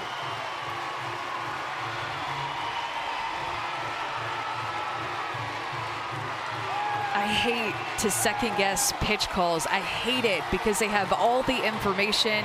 They know their pitchers the best, but why you would go to an 0-2 curveball when you have struck out Jennings on a changeup and a rise ball in this game, and look how close this pitch is. Jennings says, thank you for not giving me another rise ball. That is a pitch that she can hit. She stays on it, and she drives in 2 for Oklahoma. Remember, they intentionally walked Coleman to get to her. She steps up and scores them.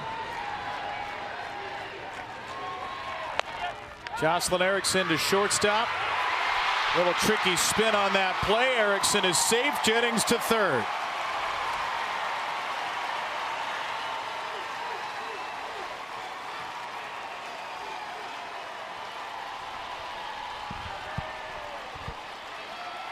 You have to be perfect.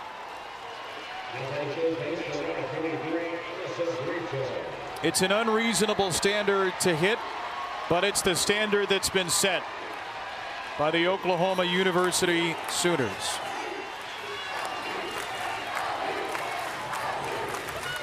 First and third after an E6. Alyssa Brito with a pop-up. That will get out of play.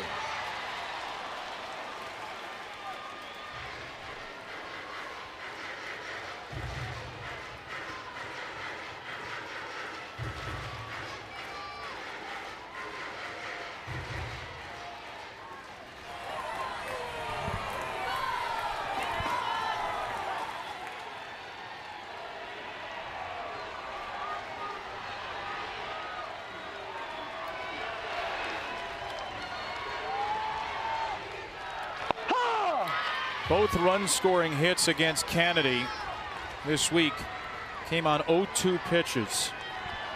Jada Coleman Thursday on a ball left out over too much of the plate. Tiare Jennings on an 0-2 pitch here that caught too much of the plate.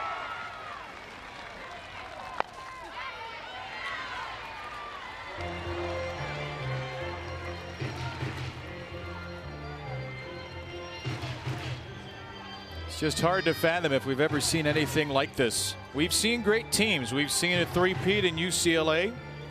We've seen the Bruins and the Arizona Wildcats dominate the sport in the 80s and the 90s, into the 2000s. But a team that scores like this, a team that gets 2 strike hits like this, they are 1 of 1. Strike 3 ends the inning. A few pitches too late. Stanford has the 6, 7, 8 hitters coming up to salvage its season. Oklahoma has the lead thanks to Tiare Jennings, tying the World Series RBI record on her 21st birthday and giving Oklahoma a 2-run edge.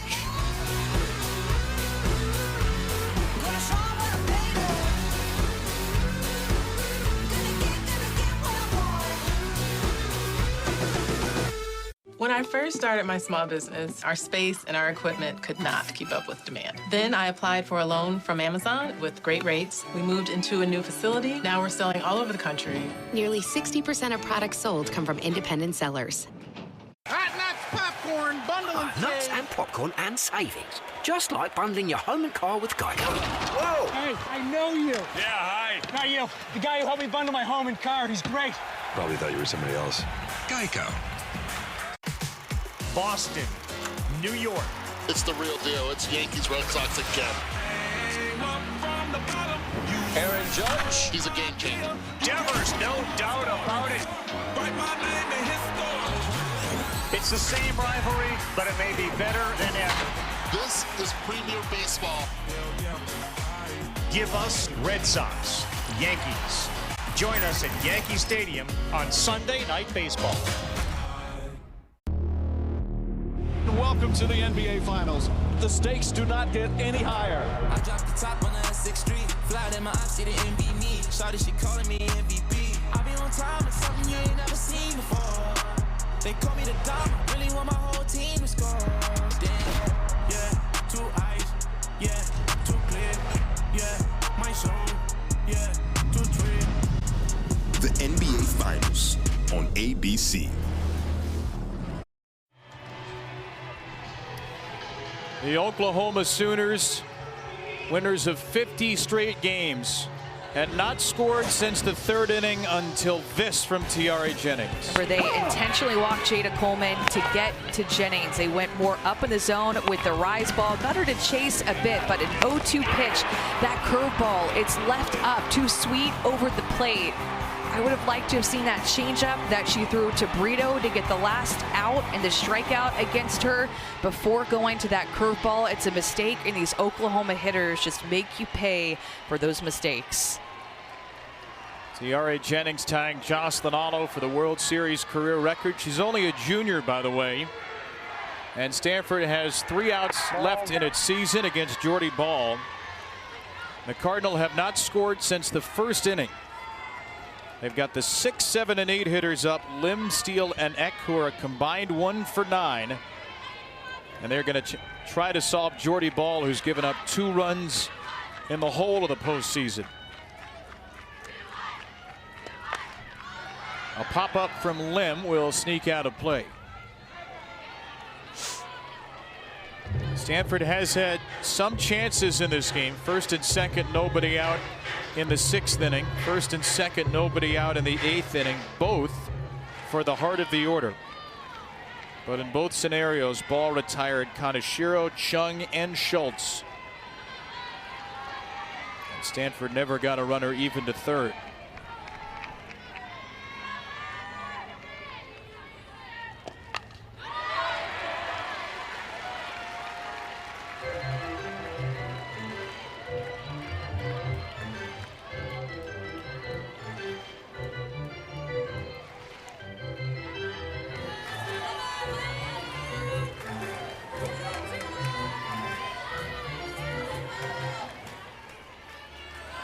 Whatever prop you have, whatever rally cap you can muster if you're in a Stanford dugout, you find it and you hope and you pray. Lim fighting to stay alive against Ball.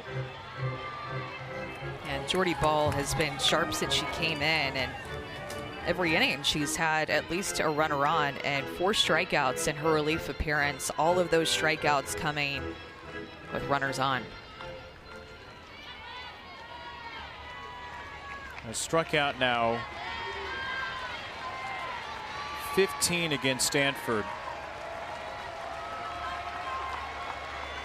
in 10 innings here at the World Series.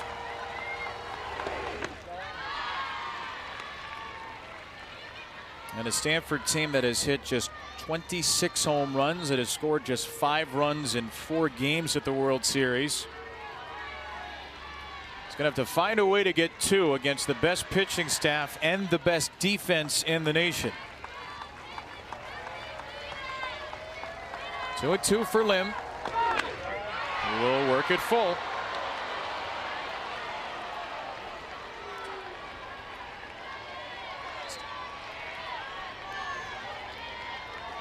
Here's what's coming. Uh-oh. That's not a filter. Lim trying to get on base, give Steele a chance to tie it. Stays alive again.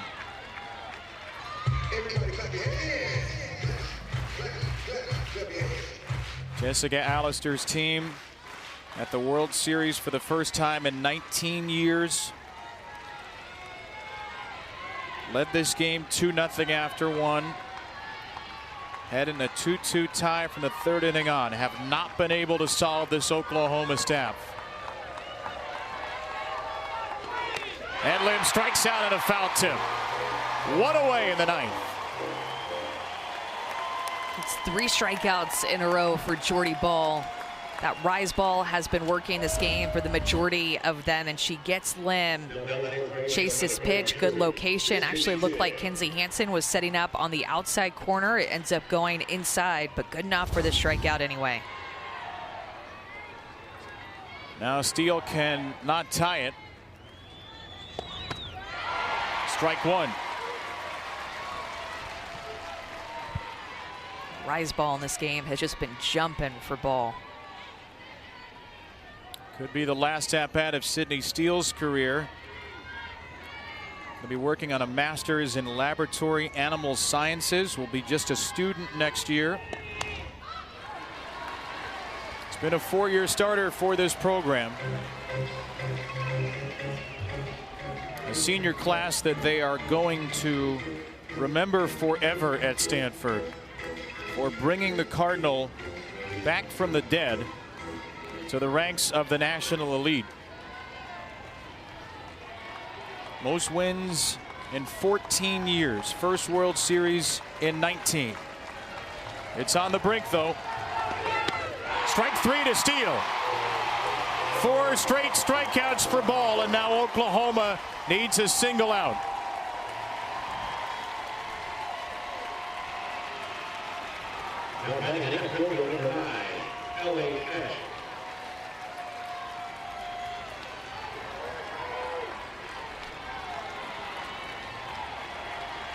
One out to get Eliak in the 8th spot. Strike 1.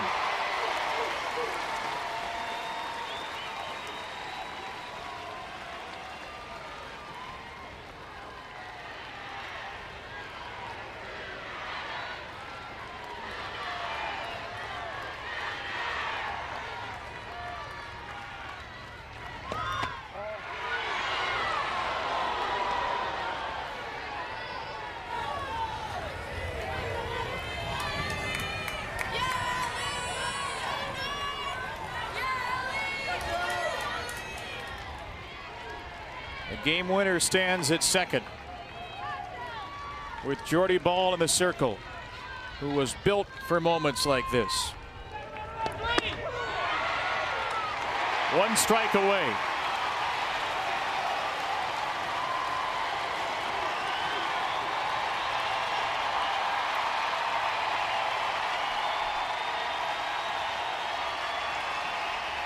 Oklahoma can taste another date with destiny.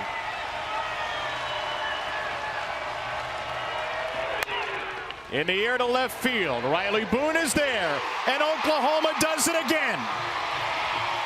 The unstoppable, undeniable, unkillable Sooners win their 51st consecutive game, and they are back in the championship series for a 4th straight postseason.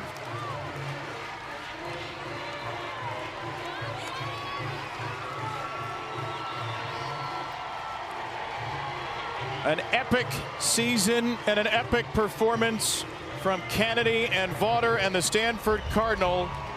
It is not their day today. When you play Oklahoma, it is almost never your day. And today, as so many days on this field have gone before, belongs to the Oklahoma Sooners. And just what a game. Of course, Oklahoma never going away. Jordy Ball coming into this game. She got the lead, and of course, she slammed the door. And now Oklahoma will rest up. They'll be watching tonight, you can imagine. Florida State needing 1 win, Tennessee needing 2 to meet them in the championship series beginning on Wednesday. Today's Capital One rewarding performance on an 0-2 2-out pitch in the 9th inning, T.R.A. Jennings. Clutch, timely, always wants a bat in her hand and to step in the box with the game on the line, even against a pitcher she had struck out against 4 times. And TRA is with Courtney. TRA, what did you do to figure out Nyjah Kennedy? Just keep swinging. I mean, she got me a lot during the game. In the last game, we recently just played her, so just keep swinging and do my thing. I knew how to do anything just to get on base, so nothing was going to stop me from just swinging the bat. 51 wins in a row. How has this team done that? Just sticking with our game plan. Honestly, we don't even know what's happening. What's bound to happen is bound to happen, and we're going to keep our eyes up, give the glory to God, and keep on doing our thing. Today's your birthday. How does this compare to past birthdays? Every birthday is good. This one just seems super special with my team, but it's a good day. Congratulations. Thank you. Every birthday is good. This one's got to be the best when you got a game winner to send your team to the Champ Series. Looked like Kennedy was unbeatable and the only team to beat Stanford, Oklahoma. Listen, we don't have a dog in the fight. We just want good games, right? We don't root for teams. We want good action. But as fans of softball, we hope we get to see Nyjah Kennedy and Stanford back on this stage soon. They are off the stage right now, though, and Oklahoma remains on it. Florida State, Tennessee coming up 7 Eastern, 6 Central tonight. Coming up next is NBA Today. For Courtney, Amanda, our entire outstanding crew, Kevin Brown saying so long for now from Oklahoma City.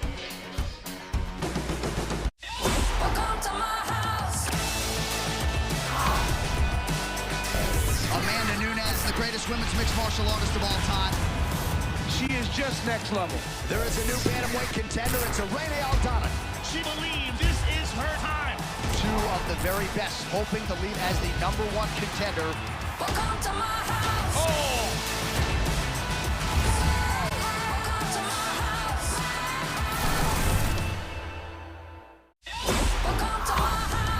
Amanda Nunes, the greatest women's mixed martial artist of all time. Irene Aldana. She believes this is her time.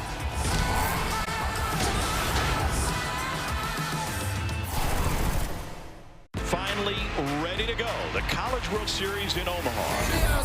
Back to the wall and gone! Are you kidding me? The 2023 Men's College World Series on the networks of ESPN. The world is mine. They dream about this moment their entire careers. A championship is contested on the grandest stage in softball. The Women's College World Series continues Wednesday on ESPN and ESPN+. It's action-packed. It's adrenaline-filled. It's must-watch. It's going to be special. It's going to be a fun year. Sunday Night Baseball. Sundays at 7. All season long on ESPN. It's that New York City buzz. It's the spark for the crowd. It's seeing the stars and feeling like one. It's fire on the court and off. It's through the roof electricity and way beyond. It's edge of your seat and up on your feet. It's U.S. Open energy